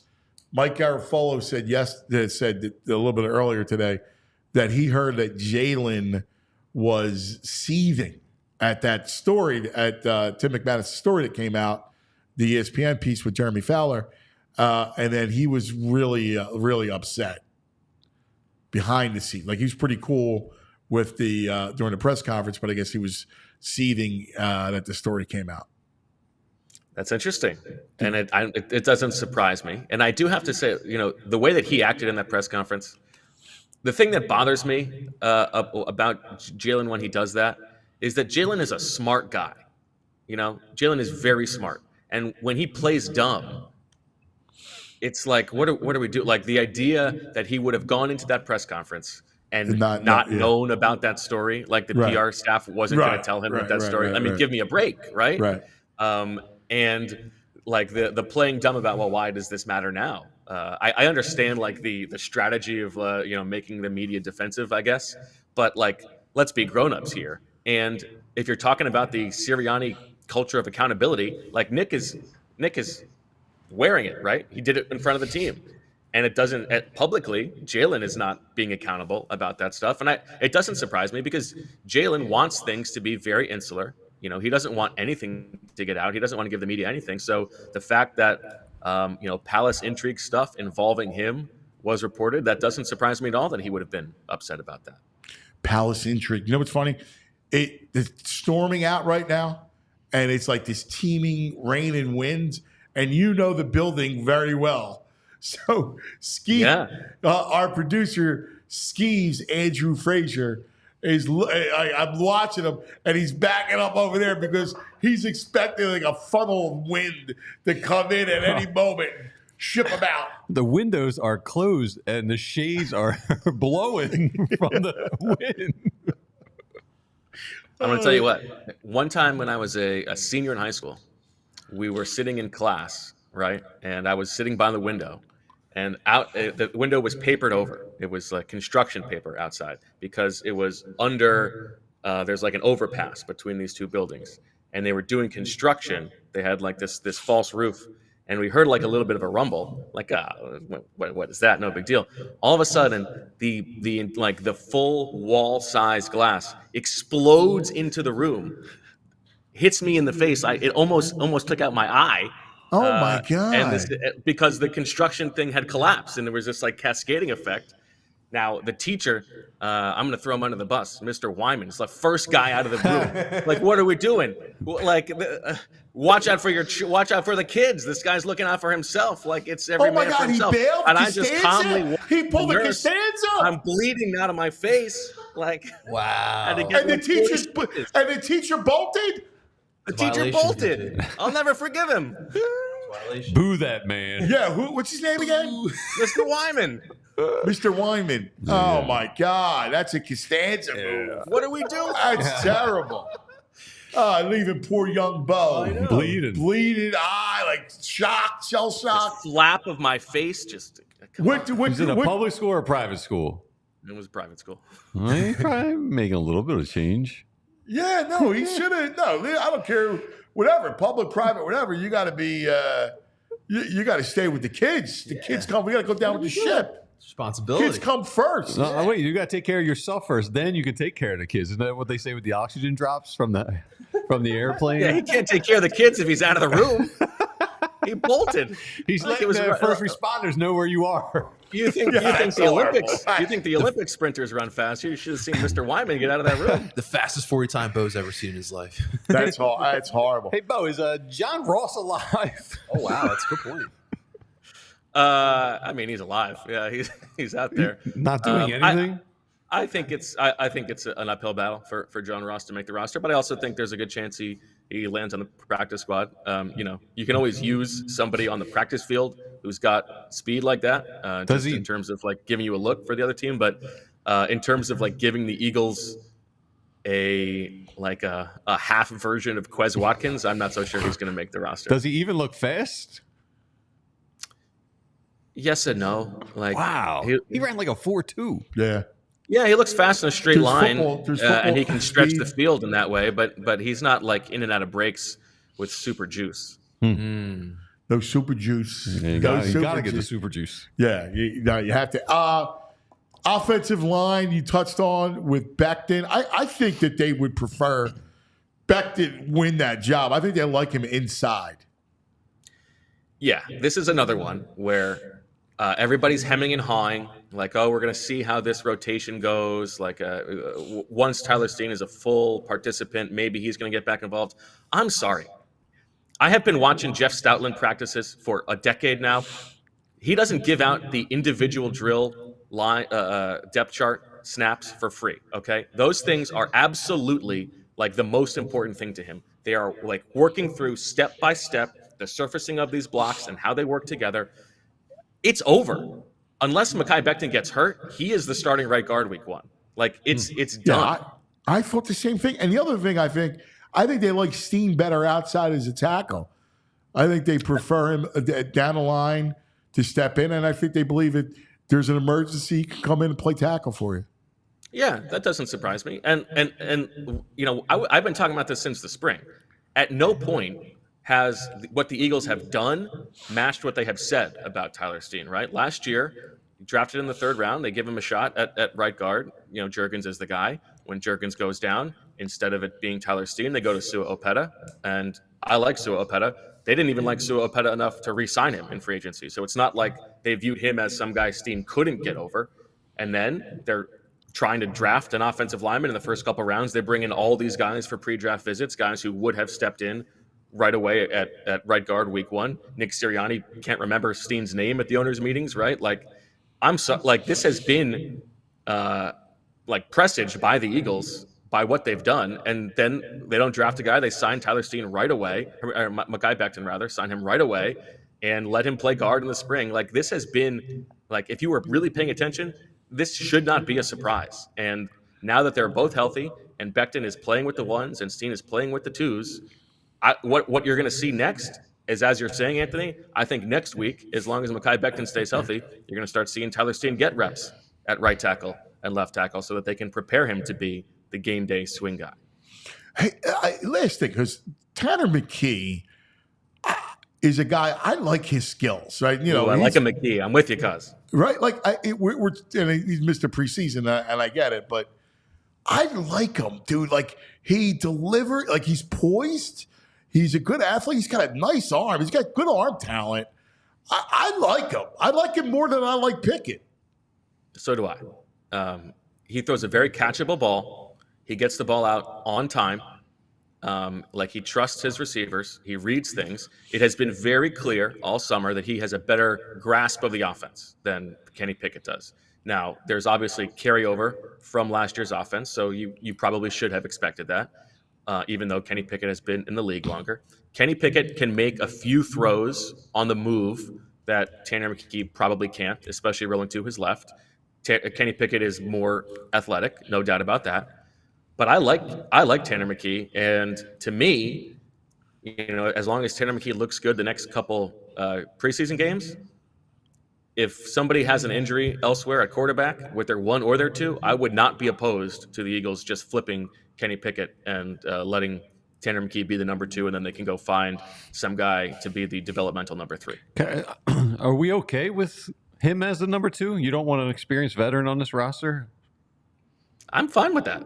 Yeah. I mean, that's what they drafted him for, was the idea that he could turn into the cost-controlled backup. And so if you're so smitten with the idea of Kenny Pickett as the backup because now you have him on a rookie contract for 2 more years, then all of a sudden the only benefit you're getting of Tanner McKee as a cheap backup is the last year of his rookie deal, the 4th year when Pickett would be gone. So, I mean, I don't think that they need to like cut Kenny Pickett by any sense of the imagination. I think he has had nice moments and he's looked better as camp has gone on. But I don't see in Kenny Pickett like this is a guy who's going to take us to the Super Bowl and pull a Nick Foles if Jalen Hurts goes down. Who saw that in Nick Foles either, though? And the veteran thing, there's not a lot of good veterans out there. Yeah. No. It's not like, you know, it felt like there were more veterans over the past few years, like 5-10 years ago, like those veterans that would kind of come in. I don't really see many out there that I go, oh my God, we need veterans. Fair enough. Hey, Bo. Well, they're expensive. That's the other thing. If you want a good veteran, those guys cost like $8 million. Bo, what can we expect to see with the new role out of Nick tonight on the sidelines? Pretty much the same as last year? You think it'll be a little different this year? You weren't going to let me leave without asking this question. I have to. It's mandatory. He's going to be holding the umbrella for everybody else. All right. Fair enough. Yeah, I don't know. We'll find out. I mean, he's gonna be talking up the guys. I don't know. He cares about. He does care about like getting these reps, going through the operation stuff.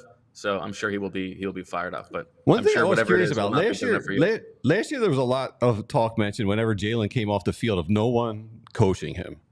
He would sit there by himself. Do you think we'll see that'll be different this year during the regular season? I think so. I think in part because they care about appearances, and they probably don't want that to be the case again. But yeah, especially early on, like these guys are trying to build these relationships. I mean, I don't think Jalen's going to play tonight, but this season, yeah, I do think we will see that. All right, buddy. Listen, good stuff, my brother. Can't wait to. What are you guys going to do? A little same kind of preview at 2:00? No 2:00 show today. We got the kickoff show, Jamie and me at 7:00, and then Zach will join us from M&T Bank Stadium in Baltimore, and then we have the post-game show following the game to talk about everything we saw. Bo, I'll see you tonight. Nice. I'll bring the snacks. That's great. It's a long night out of Bo tonight. Nice. You'll be killing it as always, man. We love you, buddy.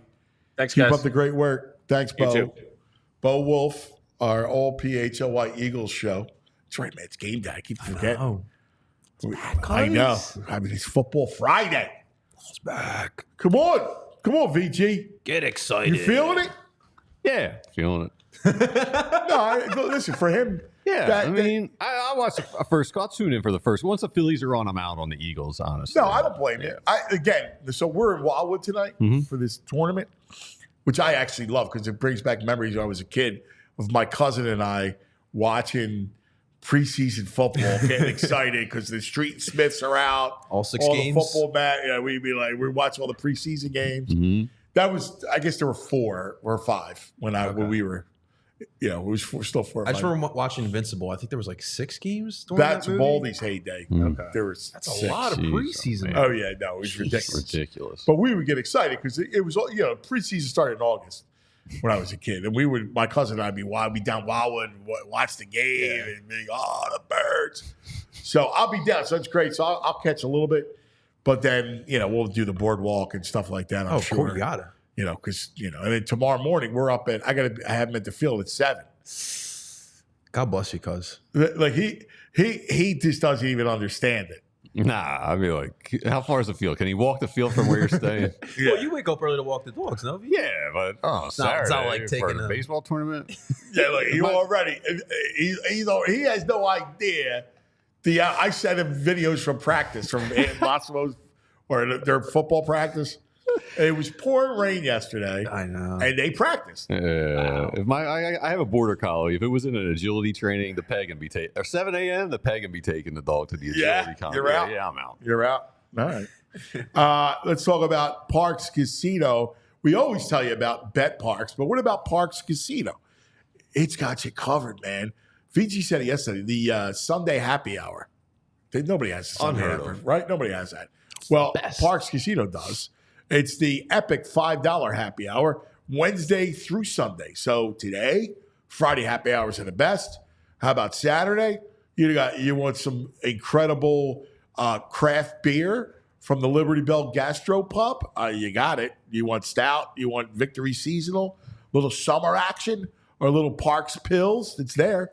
$5 Cabernet, Albertoni Cabernet. Enjoy the drink of summer, $5 Twisted Tea, frozen whiskey Arnold Palmer's. Plus, you got all the small plates, the tapas, $5 braised short rib sliders, hot honey chicken sliders, rotisserie chicken flatbreads, all there at this $5 epic happy hour. It's happening right now. All right, look, Parx Casino. You want to have some fun in August, relax, still soak in the summer vibes while it's still here. Well, you got 3,200 state-of-the-art slots, 115 live table games, beautiful poker room, an amazing sports book, a collection of incredible award-winning restaurants. Joe Conklin's Comedy Night every week. The cover bands every weekend at the 360 Lounge. Headliners every weekend at the 1,500-seat Excite Center at Parx Casino. Big acts, fun acts. Check it out. ParxCasino.com, and you'll get all the acts, everything else. If you have a gambling problem, call 1-800-GAMBLER. You're going to be 21. Parx Casino, this is how you win. Awesome stuff, guys. All right. Well, ladies and gentlemen, it is currently 10:30 in the morning here on the Anthony Gargano Show. I want to take a quick second to thank everyone for tuning on in. Guys, make sure you guys hit that like button and make sure you guys are subscribed, not only for this show, but all the great beat shows that we have here on PHLY Sports. Of course, you can also listen to this wherever you are. Guys, go ahead to work, head to practice, whatever it may be, pop it on. You can find it on Apple, Google, and Spotify, your podcast streaming site of choice. And then you can listen to it. Make sure you guys subscribe there as well. We would appreciate a little rating there as well. Of course, ladies and gentlemen, today's schedule. Following us at 11 a.m., PHLY Phillies will be talking about Game 1 and leading into Game 2 here tonight. At 1 p.m., we have PHLY Flyers live. At 3 p.m., PHLY Sixers. And then tonight, we have a pre- and post-game show for preseason Game 1 with our PHLY Eagles team. That starts at 7 o'clock with pregame, and obviously we'll be live for postgame once the game is over. So make sure you guys check out Bo, Jamie, and Zach as they will be discussing preseason game number 1. Guys, I want to make sure you guys are marking your calendars right now because we have another watch party, all right? On August 29th, PHLY Phillies will be live from Top Tomato, located on South 11th Street. Guys, Renee, Jamie, Tyler will all be there watching as the Phillies take on the team we probably hate the most right now, and those Atlanta Braves. So that's going to start at 6:30 on August 29th. You guys can head on over to allphly.com/events. You can find more information. Guys, these watch parties are freaking awesome. You do not want to miss this, especially this upcoming one against Atlanta. So make sure you guys check out for more information. And last but not least, guys, if you can get all this information sent directly to you, all you got to be is a diehard. It's that simple, guys. You get exclusive content from all of our beat writers. All right, we have some great articles going on right now. BG and I were reading Les Bowen's diehard article yesterday. It was phenomenal. Great job by Les Bowen. But also you get access into those Discord chats. Great communities that we got going on. Great discourses going on right now that you're missing out on. And then, of course, you get the discount on merchandise. Guys, we got some great shirts going on right now. Great hats. You get discounts on that as well. All this information to you directly. So that's what we got going on here at PHLY Sports. That's it. This portion of the program brought to you by TrueMark Financial Credit Union. Go to TrueMark.com/PHLY to learn more about the credit union difference. All right, been a fun morning. First football game tonight. Yeah. We love Nick Foles retiring. All right, beautiful retirement video. What you have? You now. Let me ask you a question. Yeah. You're against the 2-camera shoot. It's taken a little too seriously to have 2-camera shoot set up. So that means there's production going into this. Yeah, well, of course there's production. Like, listen, if I'm his agent, right? If I'm his agent, yeah. I'm making sure that in this day and age, there's production involved. Yeah. I mean, that's just what it is. You trying to get an Emmy for this? Come on. And the Emmy for the best retirement video goes to. Yes, right. Yeah. Nick Foles. What do you think? It's not a baby guy. It's not a baby reveal. The team around him has made this. It was a little more dramatic than it needed to be with the violins. It's not a baby reveal. I don't mind it, but what's the reasoning behind the heavy production on the retirement video? I mean, you want to make it special. Special? Yeah, I'm like the only skis over there in the corner doing air violins to it. There's a whole thing going on. Two skis under the bus. By the way, it's Skeev's birthday today. Skeev, happy birthday. Happy birthday, buddy. Thank you so much. Appreciate it. Turn 21, baby. I'd like to punch you in the arm 32 times. Yeah. Actually, 33 times, but HR would not like that. Wait till after the show. You won't be able to touch any buttons. A dead arm. No, there's lawyers now. There's 2-camera shoots for retirement. Right. It used to be a blurb. Like, obviously, Nick was never going to be a starter anymore, and we knew that the last few years. Kind of made his rounds throughout the league. And normally how that would be a one-line blurb in the newspaper. I was going to ask, what was it like back like in the 90s? Like, how would players retire? Yeah, you got somebody would write a small story about it. Because of Foles' importance in Philadelphia, there would be probably a 5-6 paragraph story. Yeah, for sure. Yeah, deservedly so. Just no two shots. 2 camera shots. I mean, if you're going to go 2 camera, you might as well bust out the 3rd camera. It's not like he's a man of means. Do a 3 camera shoot. Hire a real director. Is he the only NFL player to get a butt contusion too, by the way? Talking about his retirement. So anyway, all right. Hey, you hear about this Panthers plane? This scares me. I hate taking off and landing in planes. The Delta plane carrying the Panthers, players and staff, slid off the taxiway into some mud at Charles Douglas International Airport that's no good. early Friday morning.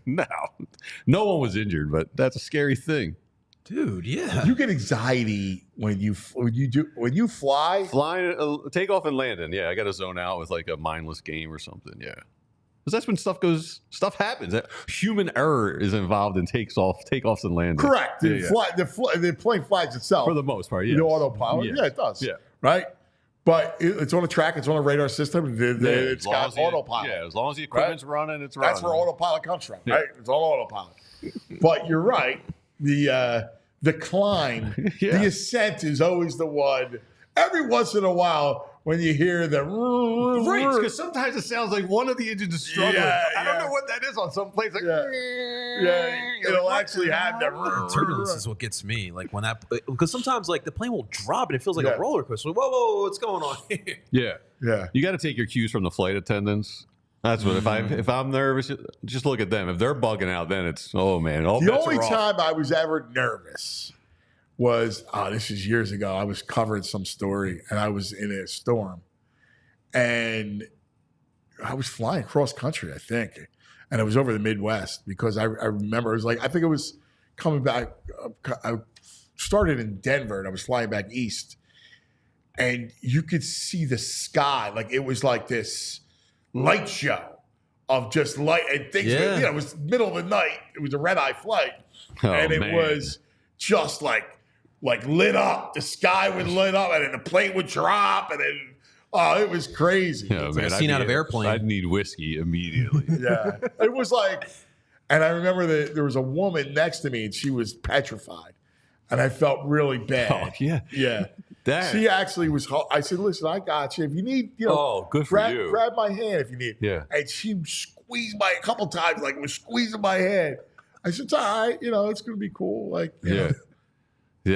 We were on a. But sometimes storms. Are scary because especially one of the engines gets struck by lightning, which happens. Yeah, we were on a smaller plane in the UK, like coming out of like Glasgow. And it was a tropical storm, but they said it was still cool. And oh man, woman behind us was by herself. Every time we hit turbulence, she was like, and she was like weeping and sobbing. She was so scared. It was quite stressful. How do you guys feel about people who clap once you land? I've never had that experience. Really? It happens a lot. Yeah, people clap when we land. Every time I go to Colombia, they land. Yeah, interesting. When I went to Florida, they clapped. Really? When we landed in Florida. Usually international flights. Yeah. Like international flights, they clap. Like half the plane clapped when we landed in Florida. Yeah. What was your reaction? I was shaking my head like, what's going on here? Come on. I mean, I'm not anti-applause, but I'm not pro-applause. I'm not going to clap. But whatever. They're safe. Hey, my man, like, good job. Right. Like, hey, I also do hate when you land when whatever they do where it's that quick slowdown. It's like, you know what I mean? It jerks you forward. Yeah, I'm not a fan of that either. Yeah, you get. I could see you because he's got like he'll get. Dude, anxiety. I didn't fly for like 20 years. Really? I was so scared. Yeah, I've read this book that changed my world. It was written by a pilot who became a psychologist who like broke it all down, and it's called SOAR, I think, SOAR. If anyone suffers from a fear of flying, and I used to have to drink, but now I'm fine. I drink sober. I fly sober all the time now. I'm totally what cool. was that? What got you? What was his he goes message? into the mechanics of. Because you might be able to help somebody. I mean, I'm not as good as that person is, but like because. Takeoff and landing are the instances where that's the most risk. Once you're up in the air, and if the mechanics are good, like pretty much nothing's going to happen. And he broke down turbulence and what turbulence is. One of the good tips he said, if you have turbulence and you think it feels like a lot, if you have a liquid on your tray, just watch it because it's really not moving as much as it feels like you're moving. It's just like if you're on a car and you go over a pebble at 10 miles per hour, but if you hit that same pebble at like 100 miles per hour, it's going to feel way bigger. And he broke it down really well. The book's called Soar if anyone suffers from That's pretty fear of good. flights. No, Yeah. That's great. That's pretty good. Yeah. Speaking of struck by lightning, my buddy Markov from Croatia, he was driving in a storm. And this is where you got to be careful. We have a storm coming up. Yeah. He was driving in a storm. His car got struck by lightning. His car? Yeah. It was no joke. And like they wound up tumbling. Like it was awful. And then the car was dead. Wow. Because everything, obviously electricity? electrical thing. And they were stranded and they were coming back from a hockey tournament for his son. And they're stranded like outside of like in between Pittsburgh and Philadelphia. No, that's I always scary. thought that I guess it's grounded because of the wheels. That's why he didn't get hurt, maybe? Yeah, the rubber wheels are what keep you Definitely. driving. But it was no joke. And just the car was dead. I contemplated driving last Sunday because they canceled all the flights because of tropical storming down in Miami. So I was looking at my wife. I was like, you want to drive up from Miami? I was like, I need to get back. I might drive back. It's like a 20-hour drive. I was like, all right, might as well you just don't stay. know, dude. Listen, I mean, stuff happens. Like, Yeah, I know. We weren't expecting you. We knew that there was bad weather, and you got to do what you got to do. We completely understand that. Dave Dewar saying the people who clap are the same cheesy people that love to do the wave at sporting events. Ouch. I don't like the wave. That's pretty good. I'm a wavesman. I got to be honest. I don't I'm like a the wave. wavesman, but I don't. But I don't clap. The first time I witnessed a Wait, wave. dude, you wait. Hold time. Yep. You do tell the TV Todd we'll wave? talk to him Yeah, Monday. it's fun. Come Challenge on. flag. What's wrong with the wave? Just a little. It's a little corny. A little bit. I mean, Like you got to ask that question. like Really? a 1-0 game. It's a good time. you're I waving. just don't understand. What's it you. hurt? No, this is good though because I don't really know waves men. Why is it a good time? Like, what is the enjoyment? I've actually started the wave one time at the Phillies game. Those wave starters. No. This is when they were banned. What sporting event was this? Steve. It was at Wave Phillies. starter. People did it? Yeah, it was when they were banned still, so there wasn't that many people there, and I stood up and yelled, "We're doing the wave!" This is a theater and guy. I started right? doing it, and then everyone, followed along. The only time I You're a theater guy, and that's gotta the have the problem. spotlight on You him, gotta right? You be. have the spotlight Listen, on him. it's not you. You're not playing. Yeah. You're a watcher. He's a wave starter. It's a passive endeavor. You watch the game. Story's not about you. I wasn't making it about me. It was just Yeah, having he fun. loves the power he yields. I stand up and I say, "Do the wave," and now thousands of people follow. It was pretty cool. I'm not gonna lie. The wave is fun. He's a wave starter. I might have had a few pops too. That night. What's fun about It's just cool seeing it go around the stadium. People in unison doing it together. Like, it's fun. cool. How often do you get that when everyone works together and doing stuff? Who cares? You like the Rockettes? Yeah, like the Rockettes. I mean, that's. We used to. I remember going. Why did Philadelphia start to all of a sudden the Wave made a comeback at Citizens Bank Park, and I'm like, we don't do that. We're sophisticated sports fans. We watch the game. We pay attention to the game. And here, unbeknownst to me, it was you who brought it back. I gotta dodge to try and see what's going on because these people are standing around us. And hey, when do people in unison do anything? I don't know. In the ninth inning, 2 outs, 2 strikes. Everyone stands and cheers. Yeah. There's all kinds of times during the games where we stand and cheer Anything together. good that happens. A home run happens. We're all cheering together. There's definitely time and place for the wave. You have to pick and choose when you do it. Rick Sachs is just shredding you. I know. I saw. So then again, you love soccer, so this makes sense. That's the only time I've seen the wave. It was a Columbia game in North Jersey, and they started doing the wave. I look at my then girlfriend. I was like, "Why are they doing the wave? This is so corny." Rick Sachs also, the wave is the single worst thing at any East Coast sporting event. It is. Oh, come on. He's right because again, we're supposed to be savvy. Sophisticated. Yeah. That's who we are. This is a sports. Our man Farsi, Big Farce Jones, says the birthday is canceled. You're out, Parks, he says. We're going to your birthday. I'm starting to wave. That's fine. We'll do it at the bar. Uncle Frank, you're out. Meet us at Johnny Brenda's, guys. We'll do the wave together. That's unbelievable. Yeah, thanks. Dave Dewar says the wave wasn't on the show sheet so for today, so we're welcome. Yeah, thanks for mentioning it, Dave. We never knew he was not only a wavesman, but a wave starter. That's an ultimate violation. Too. It's just an amongst ultimate us violation. and our family. All right, then we got our man TV Todd. Please get us out. It's Friday, and after the starters or whatever starters play, you might want to watch something. Date night, start tomorrow night. TV Todd is here.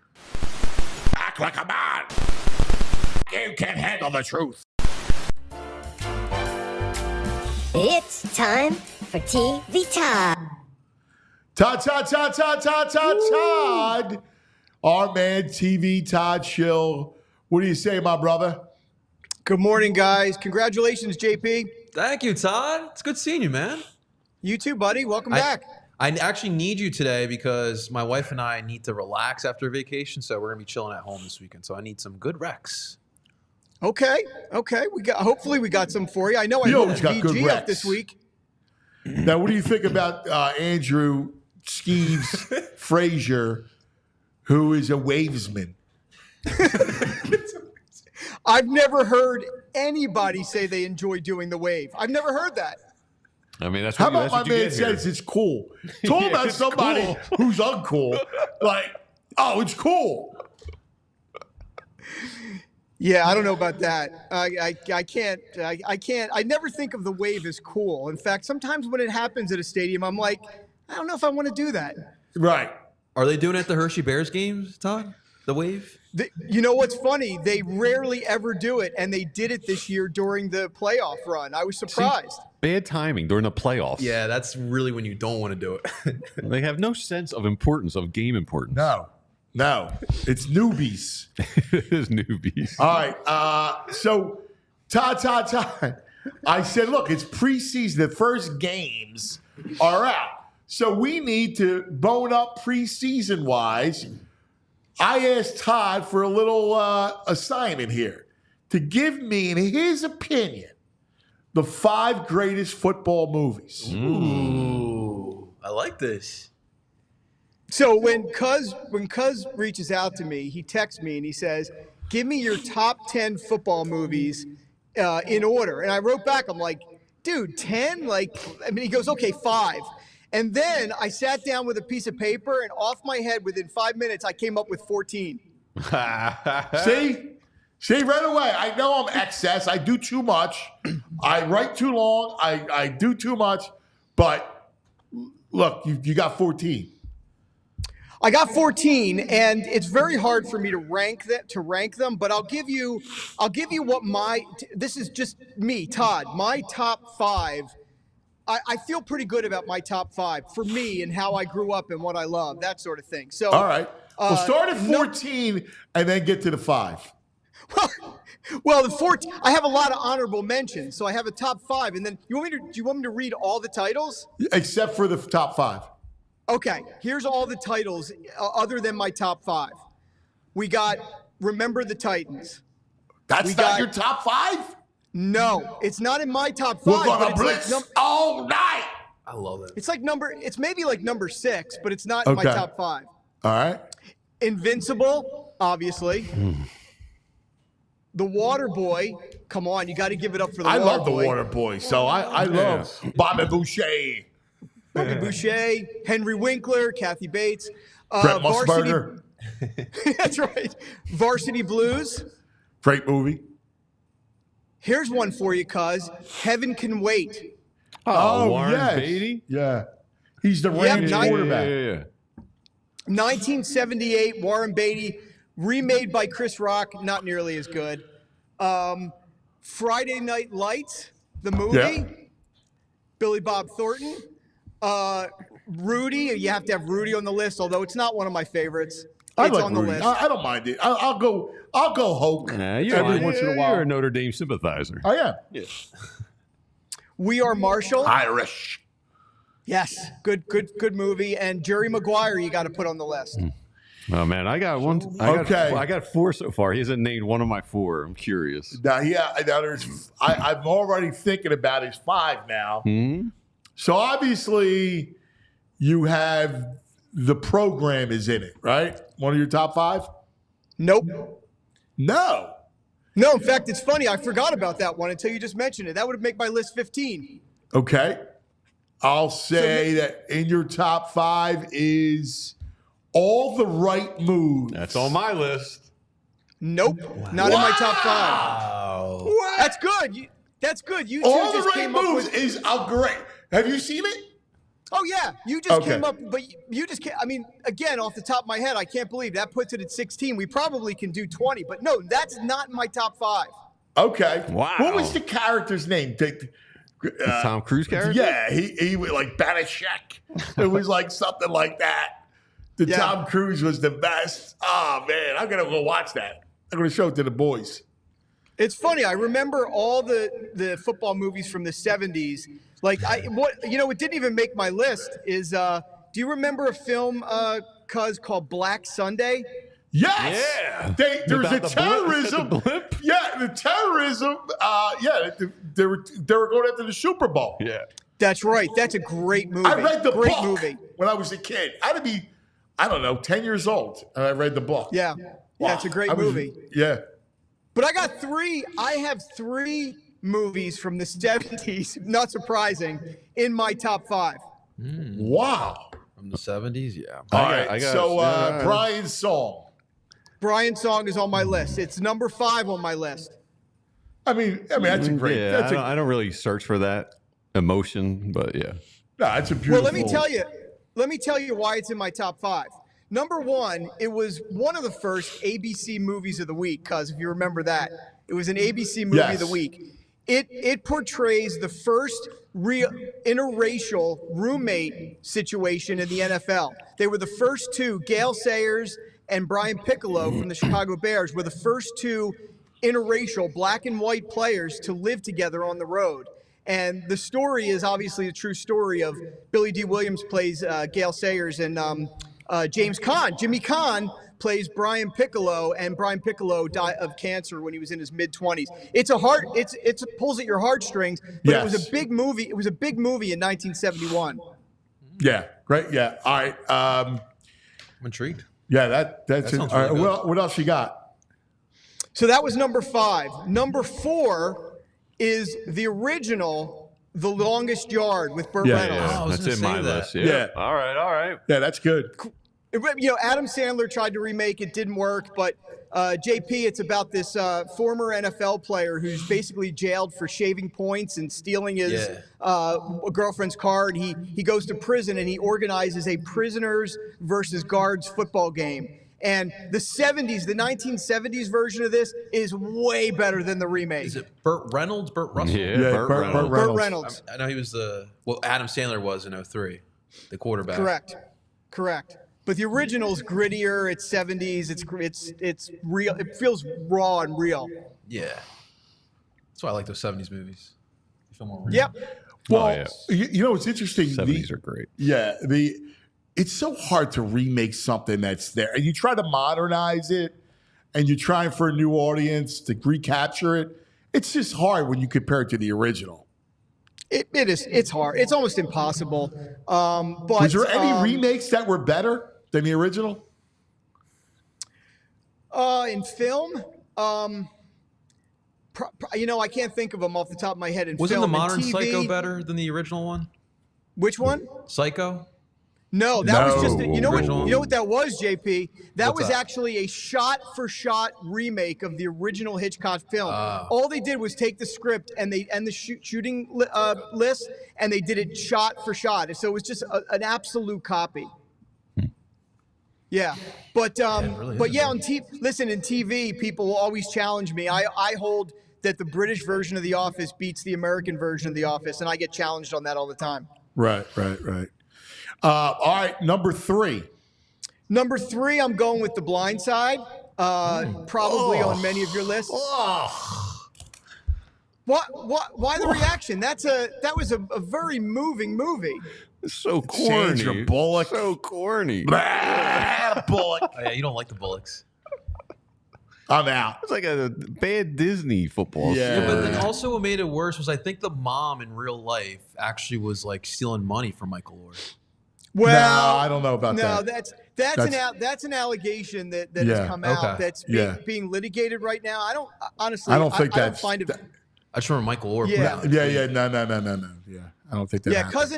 cousin and I have talked about this. I work with one of the producers on The Blind Side, and I've talked I don't believe that any of it is going to hold up. But I think the movie was so well done, broad audience, great story. I don't know. I dig it. No, now we have the disclaimer that he works with a producer of the film. We understand why it's in his top 5. He's always true blue. I liked it. I liked it before then, and I showed it to my daughter a couple years ago, and she really liked it. So I know it's. But listen, if you don't like, you can't. Maybe I hope Invincible's not on your list, because if you don't like Blindside, you can't love Invincible. No, Invincible's not in my top 50. I would. I would put the Titans over any of the like that. Titans make my top 5. You know, and maybe even All the Right Moves would make my top 5. What about Any Given Sunday? Go ahead, let's see. You're JP. You're right on where I am. So my top 2 are sort of related in terms of theme, and you see a little insight to me as to why I like these top 2 the best. Number 2 is North Dallas 40, a film from 1979, where Nick Nolte. That's a great movie. That's on my list. That's a great movie. All right, let me cross Absolutely. Didn't it come from a book? Like the first kind of tell-all insider book? Yes, and that's exactly why I love it, because I love behind the scenes of business, of the real life kind of inner workings of corporate, and that movie, Nick Nolte plays a wide receiver, amazing, who was injured. He gets addicted to painkillers. It's about drugs and corporate greed of the NFL and the off-field debauchery. I love North Dallas 40. But related to that is my number 1 pick that JP talked about, Oliver Stone's Any Given Sunday. And I love it. There's things about it that drive me nuts, like the fact that they couldn't use real NFL brands and logos. That I struggle with that. But I love the fact of Al Pacino playing the aging coach and Cameron Diaz, the owner, trying to get him out. And again, behind the scenes of the business of the NFL, that's what I love. So number 1 and 2 are related for me. Yeah, excellent. Todd, I love, you're right. They were both big movies, big director, taking a look at, behind the scenes of the NFL. And you're right. It would be an epic film if you could have used the Dolphins and not the Sharks. Right? Yeah. Like it would have worked. But no, you're spot on. And Pacino, I mean, he's always hamming it up, but he actually was good as the aging coach. Yeah, you could look at each of those characters and say they were hamming it up, to be honest. It gets a little cheesy at times. But the whole film as a whole, beginning to end, it works. It's intriguing. It does give you insight into what's a priority for owners versus what's the priority for a coach, what's the priority for, a quarterback. So, I don't know. I love it. But North Dallas 40 is one that's often overlooked, and I absolutely love that film. Yeah, I love that. I'm so glad you put that on there. And Nolte was awesome. Like, he plays the aging quarterback. Like, he's like great, beat up, the veteran. He's got that voice. It's like gravel. Yeah, he does. Smoking, like back then. It was NFL. Like, it was football. And you're right. That's a great call by you. Now, the only one I would change would be Titans. I would put Titans for Blindside. I mean, Denzel was amazing in that movie. Oh yeah, what was it? Was it the Gettysburg? Did he do like a Gettysburg monologue in there? Yes. Yep. Because he took the kids away for camp. Right. Right. He brings them away for camp, and he winds up, and it was great because that whole thing, and just the way the rhythm of the film was perfect. It hit all the right notes, and it was done so well. Yeah. It really And by the was. way, can I just add something here? You know, I've been on your show for a while now, but I didn't really feel like I arrived until this moment right now, where Big Farts Jones is criticizing me in the chat room. Fartsy. Welcome to the family. We love Fartsy. When Big Farts Jones is on your ass, that means you're a member of the family. And by the way, speaking of the family, don't forget, become a diehard, everybody. We want to thank you for hanging out with us and become a diehard. Hang with us every day. Here at All PHLY, we do all kinds of great content, so we hope you love it. All right, Todd. Let's give Fartsy his props, though. He said Blindside was a pile of garbage. Come on, Todd. So what do you got for us today? This weekend? Well, I'm excited for this weekend because one of my favorite shows is back. It's a show, because I've talked about this. It's called Industry, and it is the best show on television, bar none right now. It is out of the UK, and it's a behind the scenes look at what's loosely based on our Bear Stearns or our JP Morgan and Chase banking investment bank industry. There's a fictional company called Pierpoint and Company out in the UK. Amazing series going into its third season. And it stars Marisa Abela, who played Amy Winehouse in the Back to Black movie. But it is, and Ken Lung from Lost. I mean, it is, I'm warning your audience, not for kids. It's very adult, very gritty, but it is like the best show on television, hands down right now. And it starts third season on Sunday. Really? Does it have a bit of Succession vibe to it? Very much so. Very, very much so. If you want like an inside peek into that world, as gritty as it is and dark as it is, this show delivers every episode. What platform, Todd? Industry is on Max, I believe. Got it. Yep. So it was originally and I think it's an HBO series, but it's now streams on Max, and I'm telling you, man, you will be hooked from the pilot. You will not be able to stop watching this show. Okay. Amen. Hey, by the way, last weekend we did an 8 Fest. Fabulous. Did you like the new one? Loved it. Me too. Loved it. Me too. Epic adventure. It felt like an epic adventure. 8 rule. Love the primation. Hey, Cuz, what did you think of the movie I recommended that you and Tam watch on Saturday night, Love Lies Bleeding? Okay, so we didn't watch it. I wanted to watch it. Tam read the description of it and was like, no, I'm not. I love Todd. I'm not watching it. I love Tam's voice. She's like, no. I was going to, and I wanted to watch it. She's like, Todd will tell you to watch anything. You'll watch it. And I go, she's like, Todd and your cousin, whatever they say, you watch. I go, yeah, I they got good taste. Hotel cocaine. I said he didn't even see it before he recommended it. Look. Fair enough. I've taken the hotel cocaine hits, right? But first of all, and VG, I hooked VG up last week with the best film that's playing in theaters right now. Best film I've seen in years. You don't have to. I believe in your genius recommendations. I follow you. Taking shots from Fartsy, from Tam. Oh man. But no, I'm going to stand. Listen, I can't stand by Hotel Cocaine, but I am going to stand by Love Lies Bleeding. Let me tell you something. Let me tell you something. On the blind side hill, I was going to say, don't do it. Don't do it. VG, I want you to watch this film, and then we could talk about it next week. It is Ed Harris's comeback movie. I love Ed Harris, too. If this were a Tarantino film, everyone would be going insane about it. And by the way, the critics have loved it. It's like 94% on Rotten Tomatoes. It's an amazing movie. It takes you in a bunch of directions you're not going to expect. Kristen Stewart, Dave Franco, and let me tell you something. Ed Harris in one of his best roles in years. So I have it. Ed Harris.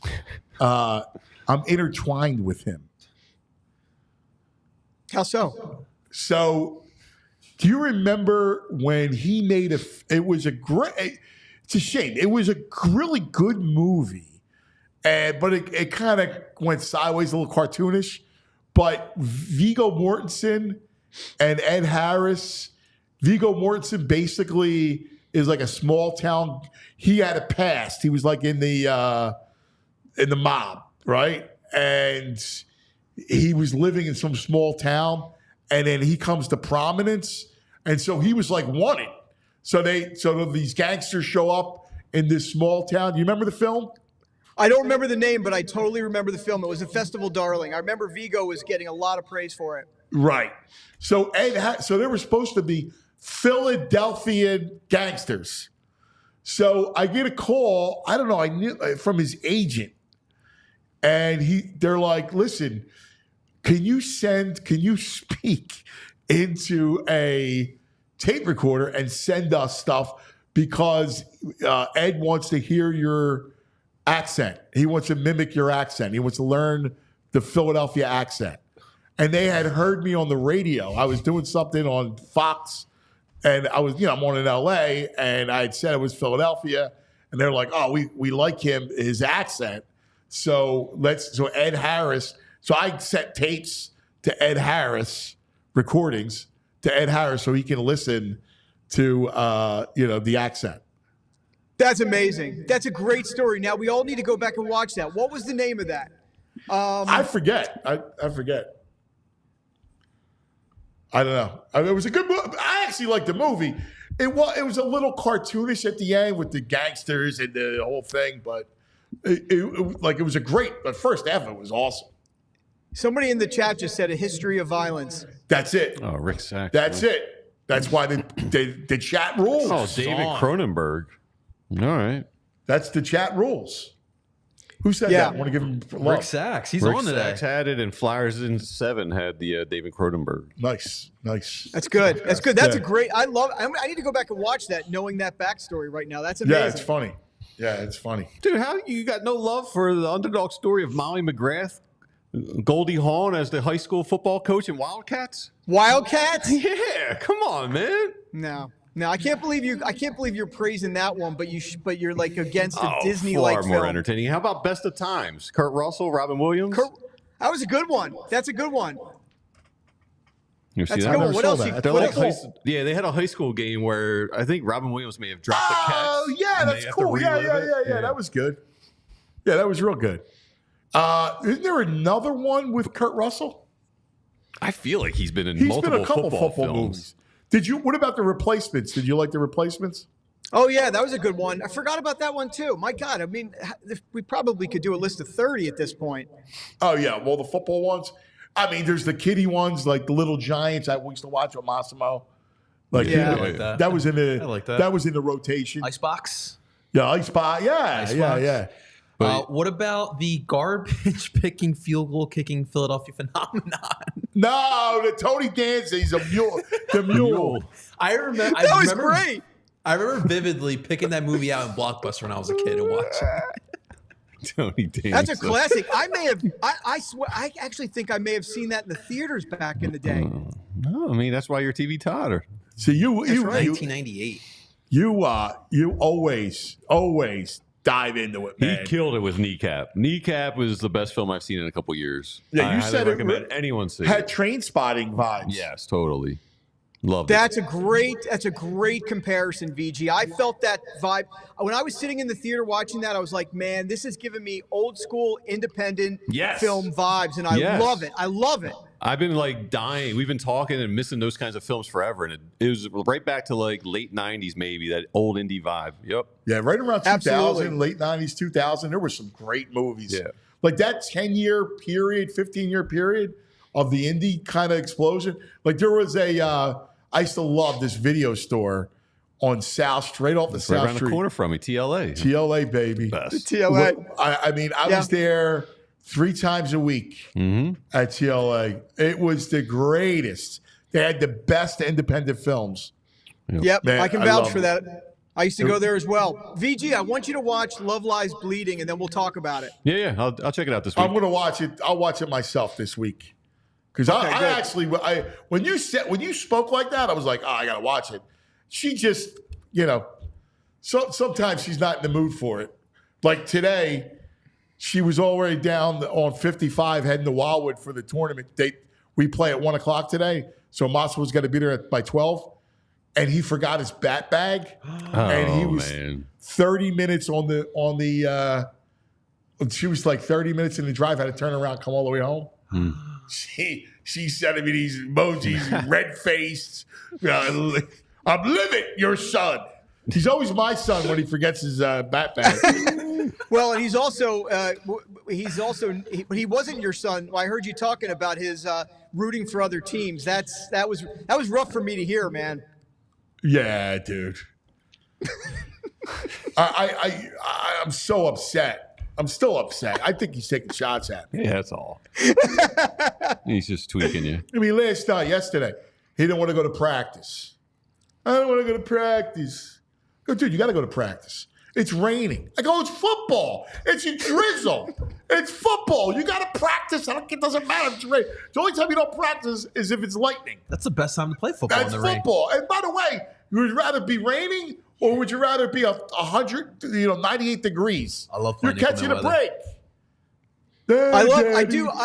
I have to say, I love the whole narrative, though, that this, him rooting for other sports teams outside of Philadelphia is like the modern day rebellion you're rebelling against your parents. I love that. Yeah. It used to be listening to Motorhead. Now it's rooting for the Kansas City Chiefs. In my days, I was cranking the Sex Pistols in my bedroom. This is great. Dude, you'll love this. So I walk out. This morning, I get out of the car. VG pulls up. He's blasting at 8 o'clock this morning. Crocus. Love it, VJ. Love it. Swedish metal band. Love it. He's blasting Crocus. I'm dying. That's He's like, it comes out and Bobby Crocus. That's VG's caffeine right there. Yeah, right. Eat the I rich. love it. Yeah, I love the it. rich from the palace into the ditch. Love it. Oh, I love it. Todd, you're the best, brother. We love you, man. Thanks, What's Todd. the best way to get a hold of you? Right there. You can reach out to me on Twitter, X at Todd Schill, TODDSHILL. All right, buddy. Have a great week. We'll talk to you soon. You too, guys. Take care. See you, Todd. See you, Todd. There he is. Todd. That was fun. Yeah, it was good. Great chat today, by the way. By the way, John Clark said he believes that the weather will be okay. There's not a lot of rain, and that Sirianni will play his starters. He's Airport Johnny now. He's Weather Johnny. For a series tonight. Clark. So, we'll see. I mean, I hope so. Yeah, we'll see what happens. I hope the D plays for more than a series. But I know. Yeah. Football Friday. We actually got a game. Pretty cool. Excited. All right, that's going to do it for us. Happy birthday, Andrew Frazier. Thank you. What are you doing? Anything special? I'm going to Fishtown, hitting some bars. I'll be at Murph's. I'll be at Costa's. I'll be at a couple other places. So if you want to come out and have a drink, come out and have a drink. Like it. I like Buy it. Andrew a drink, guys. The Girard Avenue Crawl. You know it, man. Look at that. Yeah, love it. All right, everybody. That's going to do it for us. Have a great, great day. Enjoy your weekend. We love you guys. We'll see you on Monday. We all silly like the mayor.